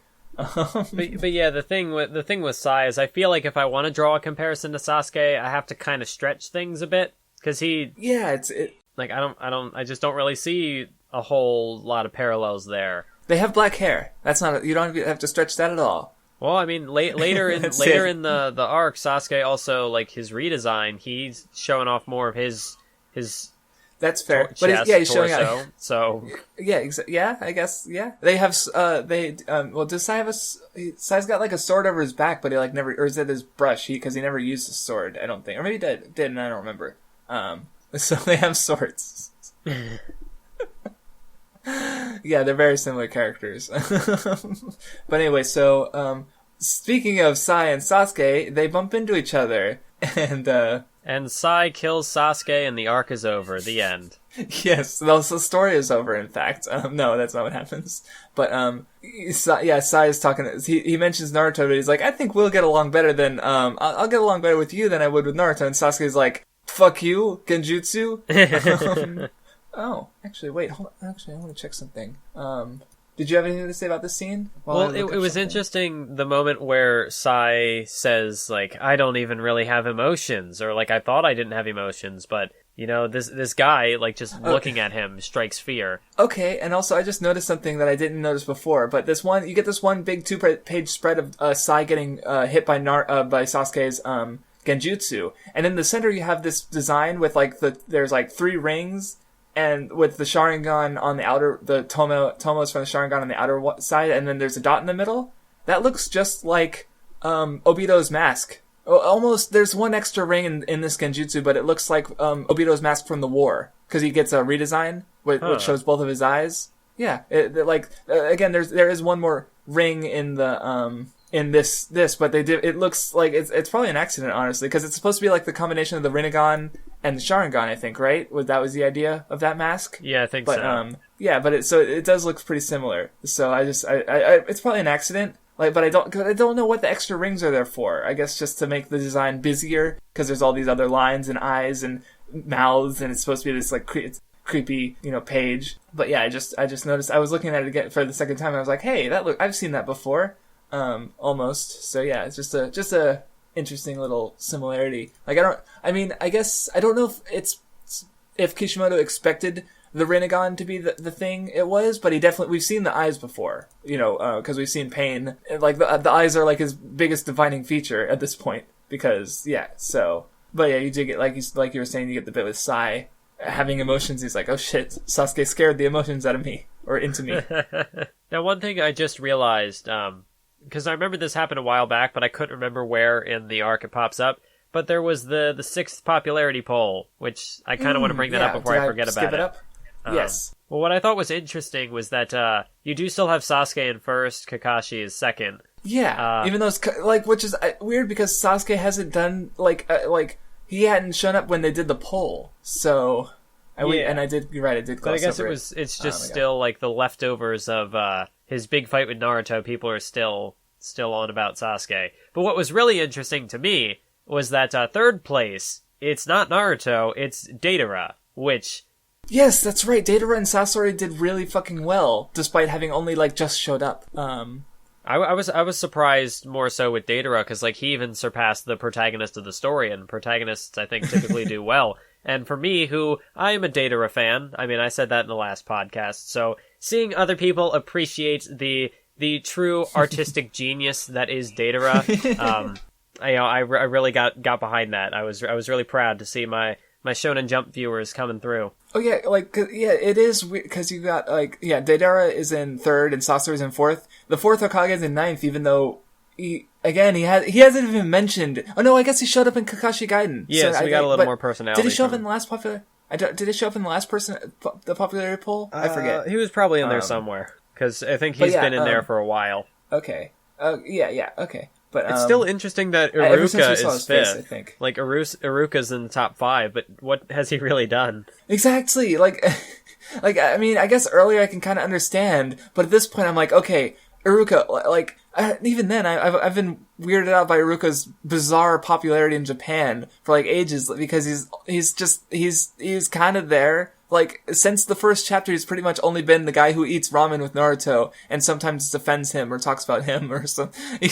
Why is he so popular? Gaara didn't, even though Gaara's, fucking Kazekage, he's 7th, that's not bad. Neji was there last arc, so I guess that's why he's 8th, Sakura's in 12th, even though was better. That's actually just offensive to me, that Sakura placed so low, even though she was better last arc than she'd been in the entire series overall.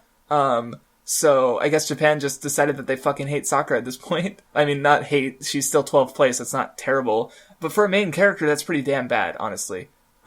Especially when she was at her best last arc, that's the most disappointing thing about it. But yeah, it is interesting to see, Deidara above Naruto, despite, he's a villain who just showed up in one arc, and then you have the main character who's got his, I don't know. I'm also curious about I've mentioned to you before in private, but I'm curious about how Sai and Yamato are going to do, because I feel like this popularity poll happened a bit too late. Yeah, it was a little too soon after because they were really just introduced. Yeah, and it's pretty much just Kazekage art characters. So and also characters tend to do their best when they're on the polls, when they're getting focused on,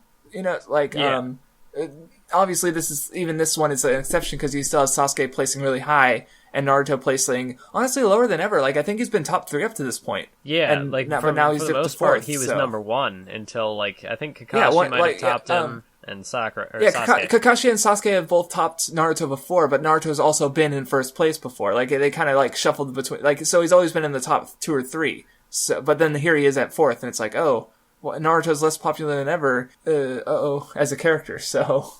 Yeah, kind of a shame. But yeah, but like I said, I am curious about the next poll. But, so anyway, moving on, we do find out the information that Sai and Danzo are giving Orochimaru for their scheming stuff. And, Naruto's group infiltrates while Sai's kind of imprisoned, and then they run into Sai, and Sai's pretty upfront about the information. Like, he's pretty much like, oh yeah, Danzo wants the Leaf dead, and we're working with Orochimaru. He just like immediately tells them.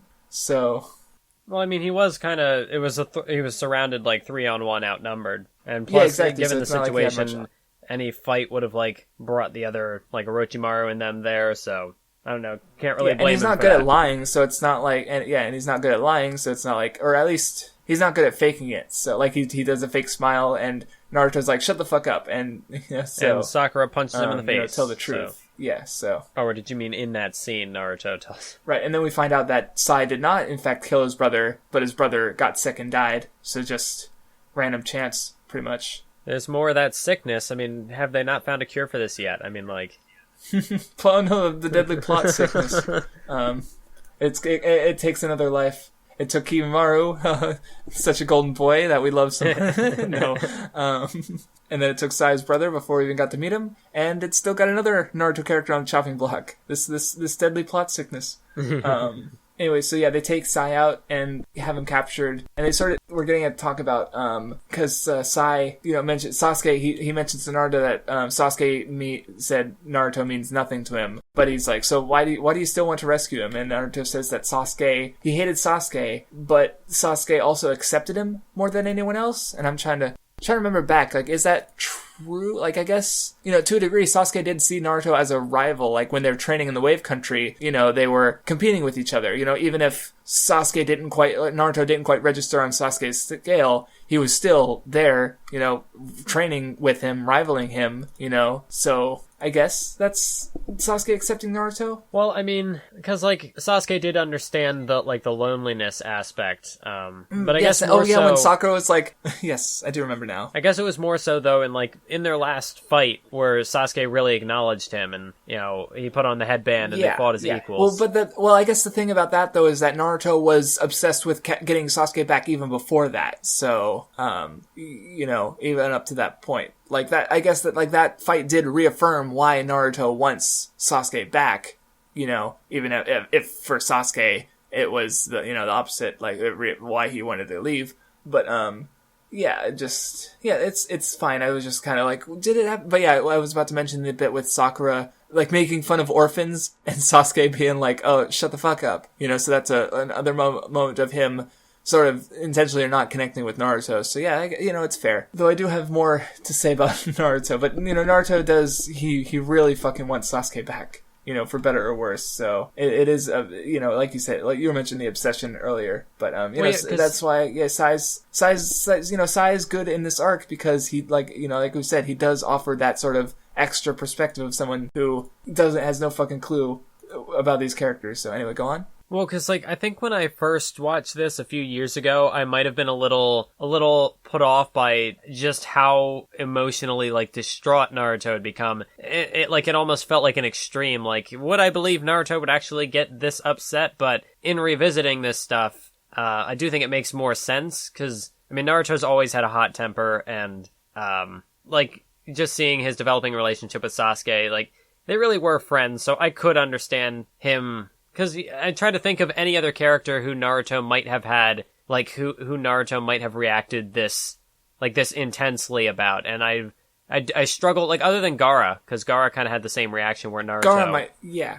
But... Yeah, well, see, Gaara would have... I can't see Gaara have coming along in this arc, for instance, but he does know Naruto, but he doesn't really know the full connection between Naruto and Sasuke, and he is fairly emotionless, so he could, but yeah, he's, also just not a character you couldn't put in this, going back to the conversation of replacing with Sai with someone else, is what I was, sorry, go on. Well, because, what I was saying with Naruto is that, I might have been worried that this felt like an extreme for his character, he himself was going too far, but...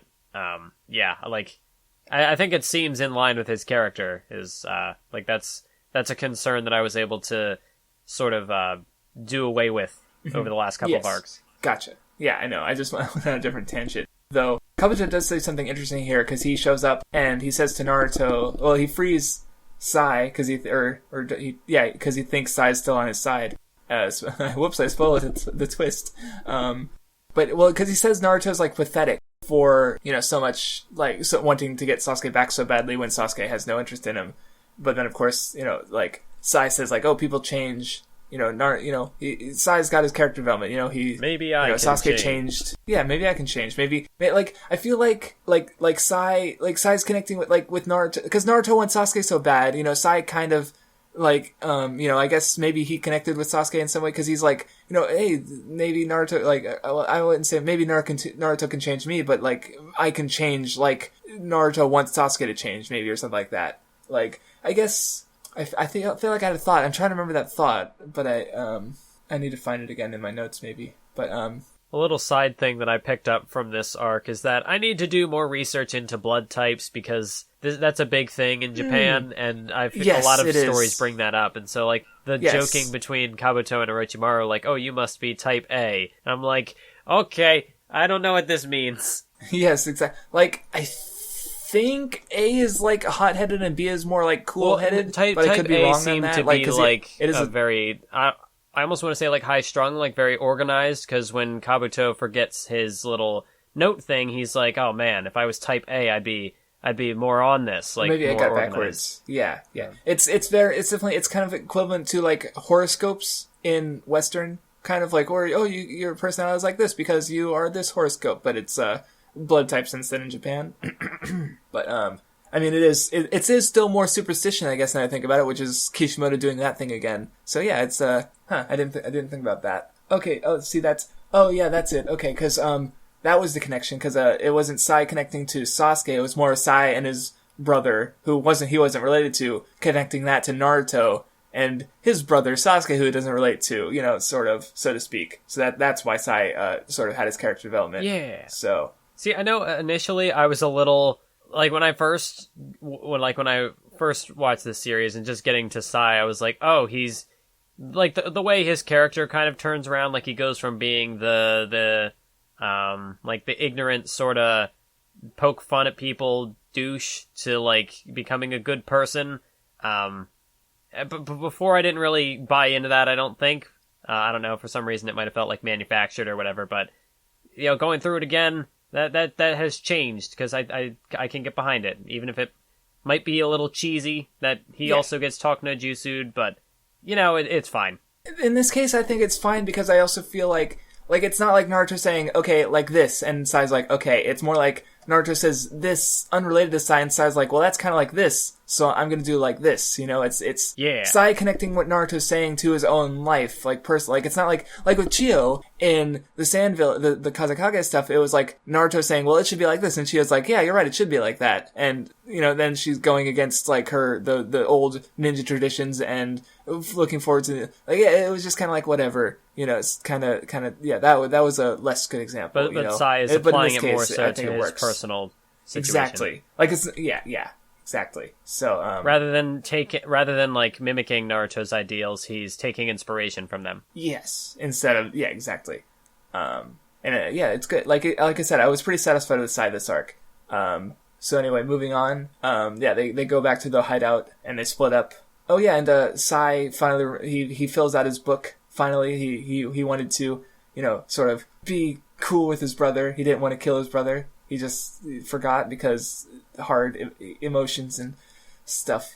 But then, it's a little character moment. Yeah, it's good. Oh yeah, and there is another fake out, I guess, with Sasuke, because they're like, is Sai gonna assassinate Sasuke? But instead he decides that he's nope, Naruto inspired me. I'm going to go against Danzo, and I'm gonna take you back.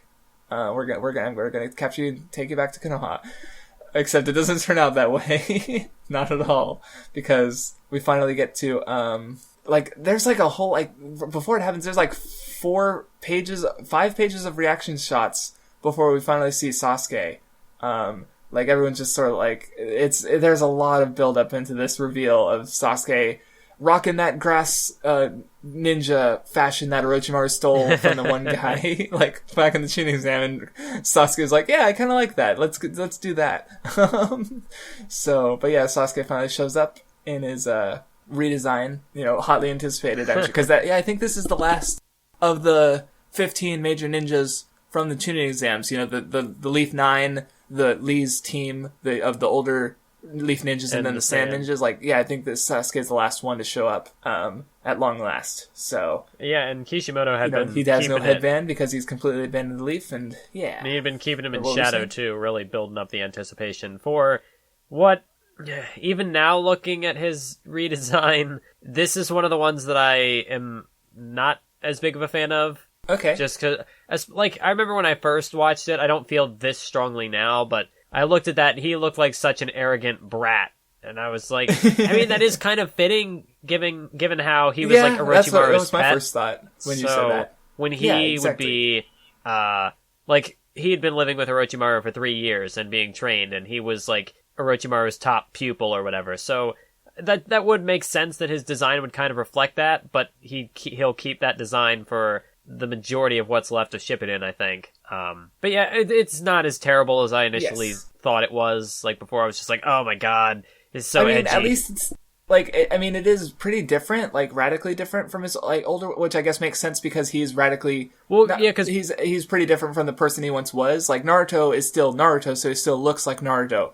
Sasuke is not quite Sasuke, so or at least not on the same side. So he looks completely different from old Sasuke. Like, compare this to like him getting his darker outfit in the Chunin exams and then going back to his other one for the stuff after that, kind of like, sure. Well, this is pretty wildly different. What was interesting I think it's fine. Like, his new design is a lot more open. Like, I mentioned it earlier, how like the shirt is, like before where he had the jacket and everything was closed off, kind of representing that, like more reserved side of his personality. But now that he's got more... I mean, I guess you could say that this time, like, he was vindicated in his beliefs when he beat Naruto and went to Orochimaru, and then he gets further vindicated here when he just he completely fucking destroys them. Like, Naruto's weakened, but like, but he just like, he owns like 3 Jonin level ninjas in Sakura, pretty much. Sakura, I mean, they just get wrecked.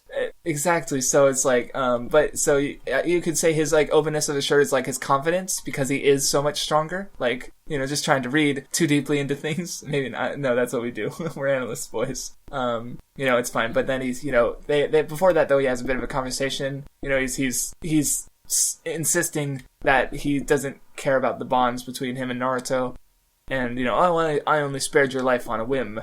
He doesn't give a shit. Although I do think in this little scuffle, this skirmish, there was an interesting bit where Sai blocked the sword by blocking Sasuke's arm, and Sasuke was like, you chose correctly. But then when Yamato tries to block the sword, he actually tries to block the blade, and I mean, he just gets wrecked. Or that was an incorrect block. So it's like, I feel, that's more of putting Sasuke above everyone else because he's at a level where he can recognize how good and how bad, like, these other characters are, So, but at the same time, he does it in kind of like a cocky way, and he's also, he's so confident that he's able to like criticize and like, nice job there, Sai.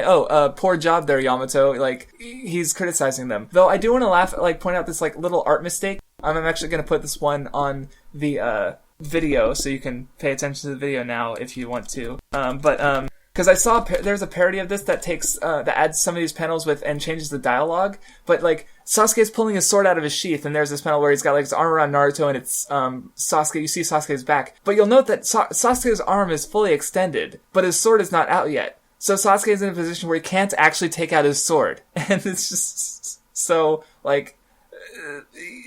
So there's the parody of this I saw that changed the dialogue is like, well, I guess you guys can leave because I can't get my sword out of my sheath. But it's just it's a little amusing. I also thought he does somehow get the sword out later. Like, I mean, like, even if you look, it looks like his arm is like longer, or maybe it's just a weird perspective when he gets the sword out. So, I don't know, I thought it was kind of funny. Yeah, I also thought it was kind of a little... This was probably just me being dumb, but, like, how he has his, like, arm... Like, he's basically got Naruto, like, right next to him. Like, he's like, hey.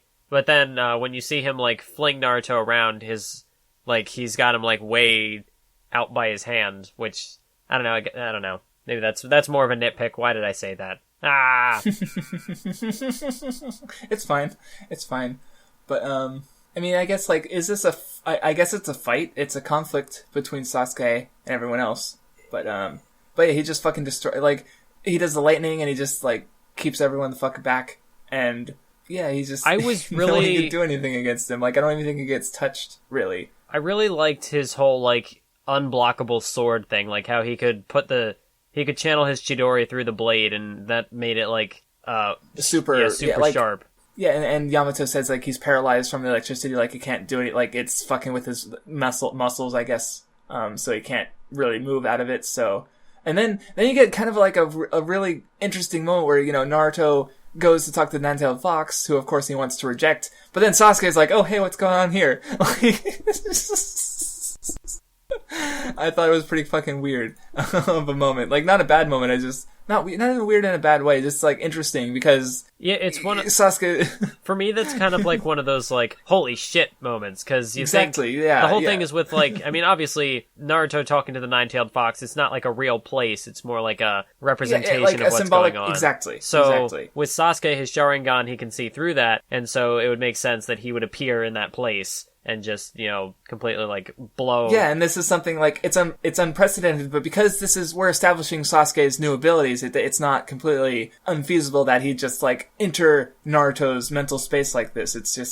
I mean, like, is it quite in line with the Sharingan's abilities? Well, I mean, it depends. I think it depends on, like, how literally is this scene supposed to be taken, because I kind of interpret it as this is more just, like, this is how Naruto channels the, like, I guess through his will, like, is able to loosen the seal or whatever, or like channel more the power of the fox, and so Sasuke can see the source of Naruto's power, and so therefore he can kind of see this projection, if that makes sense. Yeah, and I mean, I guess like earlier Itachi, when he got Naruto under the Genjutsu, he was kind of communicating with him within that Genjutsu. You know, so I guess it's not completely far-fetched to have Naruto and Sasuke communicating mentally through presumably some sort of like I don't know, it's a little off, but not enough to bother me. And again, you do have that like oh shit moment of Sasuke's just there in Naruto's head, and it's just like oh fuck, he can do that now. And though I guess there was one thing that mostly of me not remembering future stuff with because Kyuubi says that he's afraid of Sasuke because he remembers Madara Uchiha, and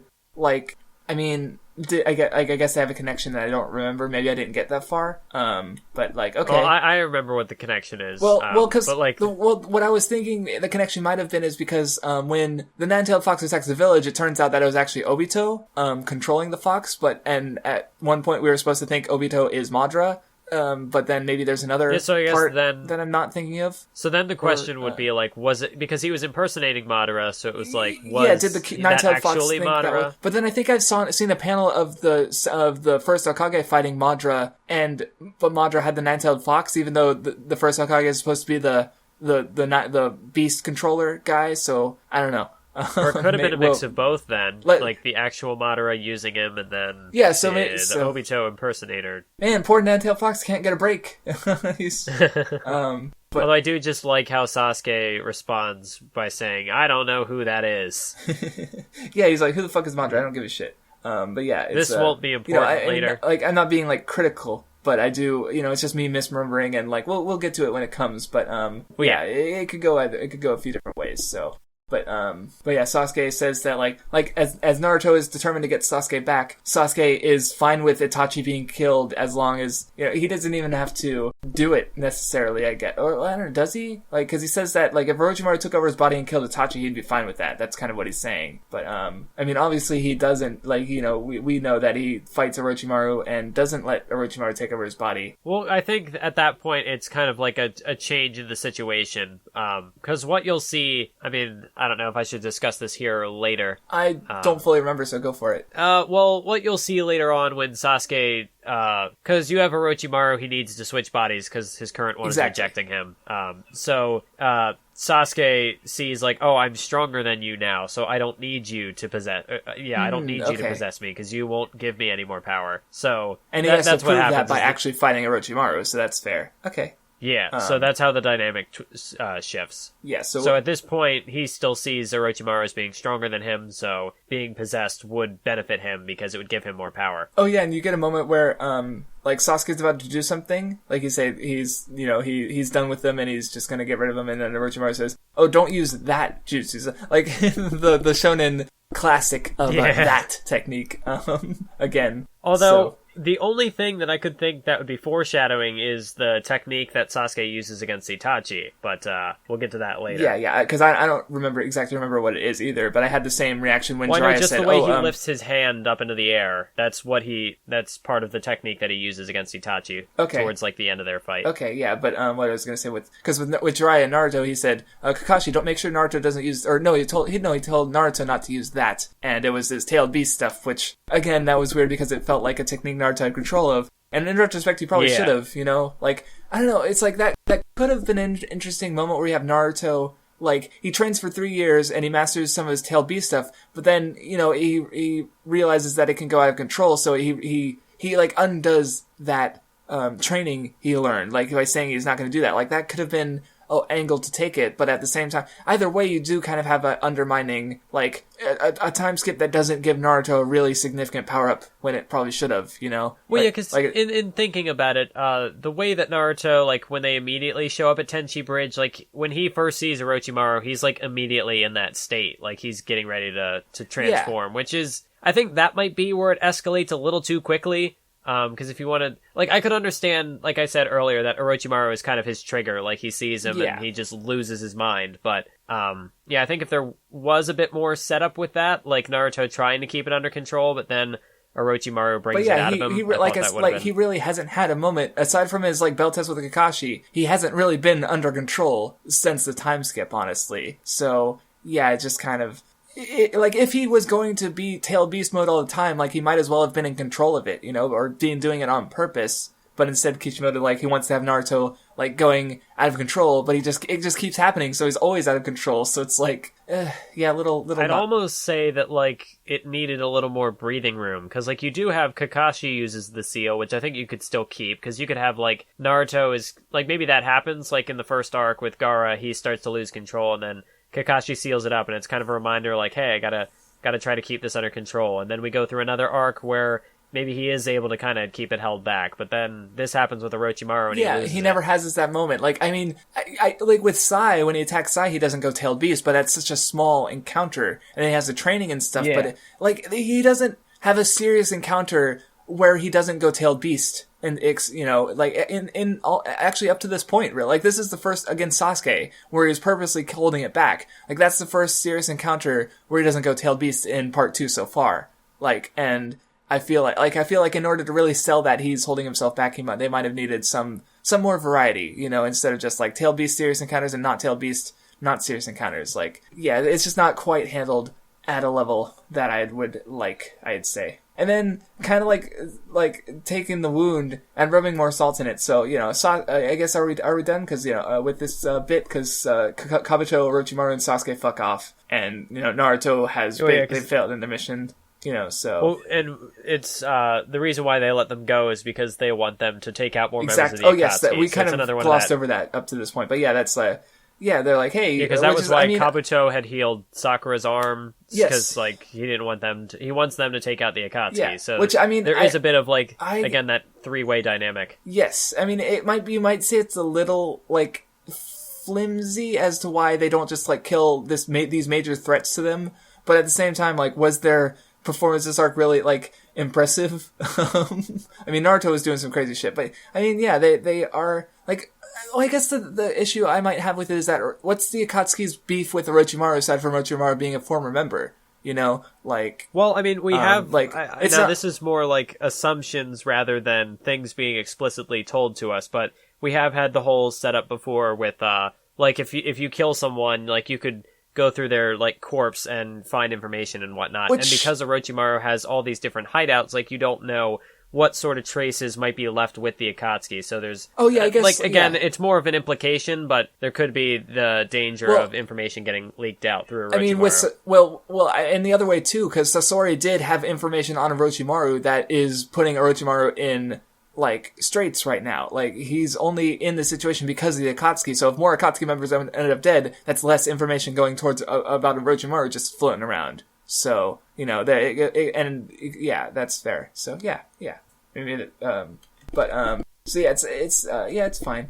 But then you get this moment, like, so yeah, Sasuke's gone, and Naruto and Sakura just start fucking bawling, and I'm like, yeah, I get it, but this is like, should Naruto really be doing something so pathetic at this stage of the story? Like, how did you feel about this?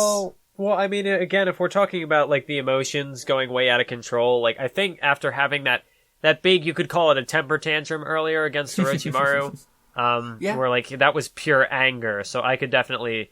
Like, for me, I think it made sense that he would start, like, that would happen, because that's, again, the extreme emotions, but just towards sadness rather than rage. Yeah, but, and he is the one falling behind, like, you know, before Sasuke was the one getting temperamental because Naruto is hurtling past him, but now you have Sasuke being so far above Naruto, but I guess, like, it's just, like, it's crying like this, like, he's not even, like, it's just, he's not, like, I don't know, it just seems kind of pathetic to me, and I'm not sure if I should, like that, like, I don't know, I'm not sure, like, should I feeling, like, I guess I should feel sorry for Naruto, and I don't know, it's kind of, like, I'm not connecting to these emotions, is what I'm trying to say, and with that in mind, it's like, what do I have left but just call it, like, kind of lame, you know, so, I don't know. Like, I understand why Naruto's feeling this way, like, that's pretty much fucking clear, but it's just whether it, like, what should my reaction to that be, is what I'm trying to,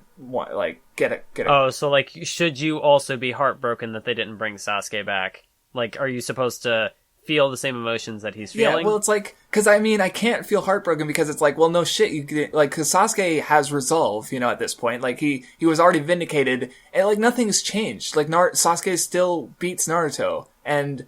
Like, what did Naruto expect to happen, is what I guess I should be asking. Maybe that's kind of the point, is that, because they were going here with the idea of bringing Sasuke back, but they never even stood a chance, so right, it's just, I guess, a reflection of... Yeah, so, like, Naruto's, you know, sad, but, like, maybe it's just, like, the reality of the situation, like, got to him, because, like, he's not at a point where he can really do it, so, yeah. It could have been, kind of like a false hope, like they kind of fooled themselves into thinking that they could bring Sasuke back here, but to talk this was about, kind of like, just... a misconception I had earlier. Like, I thought that, back in the Sasuke retrieval arc, like, okay, Naruto wins, like, okay, then what? If Sasuke's already resolved to not go to Leaf Village, then Naruto bringing him back isn't going to change anything, he's just going to try and leave again. And then I realized rereading that arc, like, oh no, I'm wrong. If Naruto had won, then it would have proven to Sasuke that his power from Orochimaru wouldn't have helped him, and that staying at Leaf would have been fine. But then, at this point, like, again, Sasuke was already vindicated in his beliefs that he needs Orochimaru's power, and him being so strong again here, like, I guess maybe Naruto foolishly thought that the power he got from the time skip would have been enough he still would have been at Sasuke's level. But then again, he didn't really get that much power from the time skip. So I'm not quite with it, like, I'm not quite with him there, I guess, is the disconnect. So yeah, like I said, I don't think he's, like, wrong for having these emotions, but at the same time, I'm not quite connecting to him. Like, it's just, like, yeah, you shouldn't have fucking gotten so cocky. Like, maybe, like, if Naruto had more power and still failed, I might have been able to connect with him a bit more. But we have this whole conundrum with the nine-tailed fox power. Like, we've talked about that, where it's just, it's all, like, I feel like there's, like, some pieces here that just didn't quite, maybe there's some missing pieces, and maybe they just didn't quite click together. Like, I feel like there's a bit of a potential for this arc, or rather for Naruto's power after the time skip, that didn't quite line up as it might have been intended to, or maybe Kishimoto just didn't think it all the way through. I'm not sure, but it didn't quite work out. If I understand you correctly, are you saying that perhaps Naruto needed to grow a little more, like, as a character, before actually, like, to get you to actually connect with his emotions at this point? Because right now he seems fairly the same as what he was before. Yeah, like, he hasn't gained more power, like, in a meaningful way. He hasn't, like, grown as a character yet. He's expecting to, like, that, oh, this time will be different, you know, and I guess it's like maybe that's the point, but I'm just like, I'm more there, like, Naruto, what the fuck, come on. So maybe I just, like, maybe I expected Naruto to have grown more over the time skip, and he's really not, you know.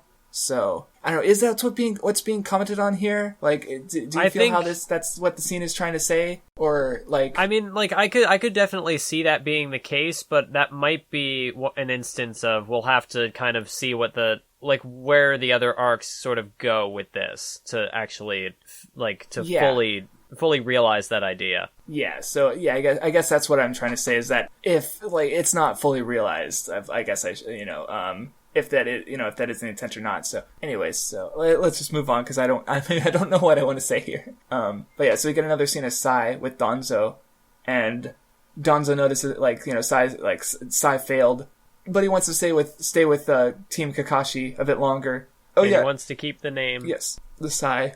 And he smiles, and Danzo's like, wait, that smile, is that a genuine smile? Like, what the fuck? He's noticed that Sai has changed. He's like, what happens when you have emotions? Emotions lead to destruction or whatever. Yes, and yeah, which again, he's like, he was the mission but now he's, feeling, he's gone from those old ideals of just the mission to now this new idea of, emotions are fine.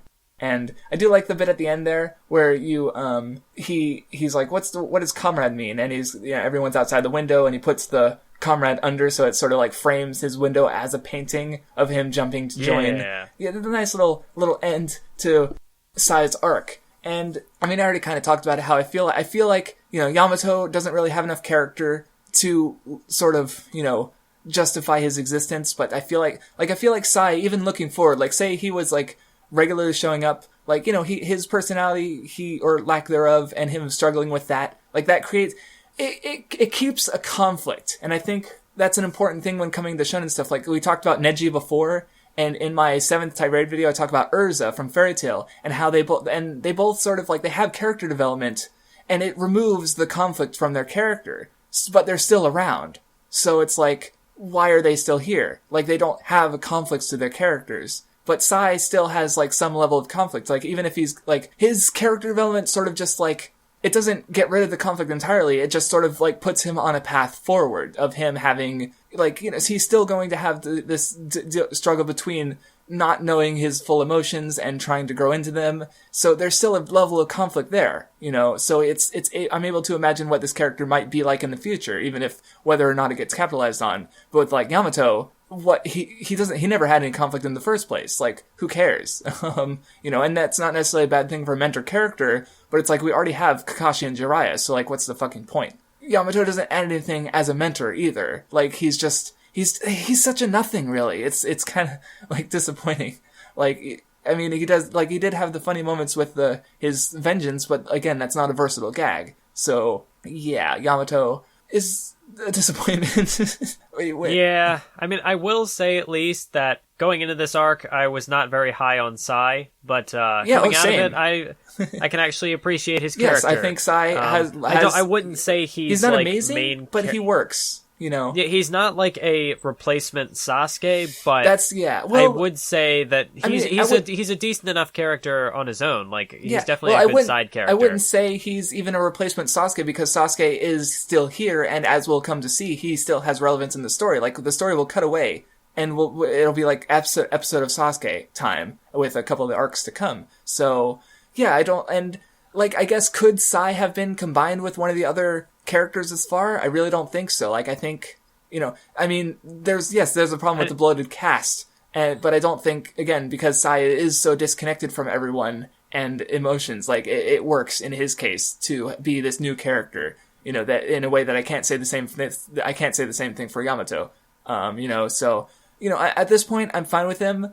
I'm kind of expect that there's not a lot to do with him after this, which is also true of many of the other characters thus far. Neji, you were pretty disappointed with, like Lee doesn't really do anything after this point. What does Choji do? I think his dad dies in the pain attack. That doesn't last, so it's like, whatever. There's levels of importance and relevance that stick, but at least having finished this arc and liking it more, like, honestly, I wouldn't, this might be my 3rd, maybe just 4th, like, I'm trying to think, like, tuning exams I definitely like better. It's closer to the quality of, like, the Search for Tsunade, or the Sasuke retrieval had a lot of ups and downs, so I don't know quite how that leveled out. So I'd say it's like top 4-ish, like, it's probably above the Wave Country arc, which is fine. Then what else? The Kazekage rescue arc, that one was pretty weak, so obviously I don't have a lot. That's still probably my least favorite arc. So yeah, but this one was fine. I liked it. Like, I don't have a lot of bad things to say about it. Like, there was some, issues, especially, like, looking forward, and there was some some solid moments, like nothing like amazing, like mind blowing, but it was it did what it was trying to do. I'd say, to a degree, and yeah, I definitely appreciated it more than I did before. Yeah, because I would say I do prefer this over the. I do prefer this over the Kazekage rescue arc, even though that arc had Datara. Yes, you had more to like about that arc than me, at least. Yeah, I was pretty not. And I also was a big fan of Gaara. Even if the foundations of his character were. Yeah. Like again, I'll reiterate. Like I do like the idea of Gaara, but I feel like if anything in art, like people say like, oh, this side character, like Lee, man, he had so much potential, and like sure. But, like, Gaara is the one I feel like is the biggest amount of missed potential, I honestly. Like, because there is focus on his character, but it doesn't work, in my opinion. I just wish it could be more. So, but anyway. So, yeah, we're done with this arc. Did you have any other closing thoughts on the arc? I think I'm done. Yeah, I mean, it was serviceable. It wasn't a bad arc, but at the same time, it wasn't, like, it didn't have enough going for it to be super standout. I don't know. I feel like my feelings on it are pleasant because like it wasn't as bad as I thought it might have been. Like thinking back, just because again, like there was that Sai just kind of like, oh, I'm not expecting a lot from Sai, but no, it's like he's actually all right. I was surprised. So I guess we're done. And next up is Akatsuki Suppression, which is going to be we're going to get a bit more Shikamaru, we're going to get a bit more Asuma, we're going to be introduced to a couple more Akatsuki boys. And this arc's actually fairly popular. Like, I don't know if it's the high point of part 2 for some people, but this was actually, I think this is the first arc that I read part of it, like, weekly. Like, I remember some of these chapters as they came out. So, I mean, we're already in stuff I haven't reread. Like, that's the thing about this arc is I never went back and reread it. I stopped before this point. But now we're getting this. So yeah, we're already kind of into stuff I haven't touched in like 10 years. So yeah. So curious to see how I'll feel about it. I'm excited for this one because I know it's got moments in it that I really don't like, but as a whole, I think it's a really solid arc. So yeah, curious to see if my thoughts stay the same. I wonder if one of the reasons I wasn't into the last arc, maybe I'm just not like with the Akatsuki. Like I feel like Orochimaru has had more relevance on the story so far. Like obviously going forward, the Akatsuki are the main antagonists pretty much. But so I wonder if I'm not into that for some reason. I don't know. We'll see. I'm curious as to see how I feel about the arc. So we will catch you next time. Thanks for listening as usual. And actually, what is this? The second or third shortest episode? Like this one? The shortest episode since the original. Yeah. Even though it is 30, like it's though we only covered 30 chapters. So, like as far as like chapters covered, it's still pretty long. But and the next arc is also a shorter amount of chapters. Like we're covering less content. Like we could have done this arc and the Akatsuki Suppression, but that would be like a 4 or 5 hour episode, and fuck that. Yeah, we were kind of at a weird point with the arc divisions. But after this, it should be a bit more smooth sailing. Though I'm still expecting some longer episodes as usual. So thanks for listening, and see you next time. Bye.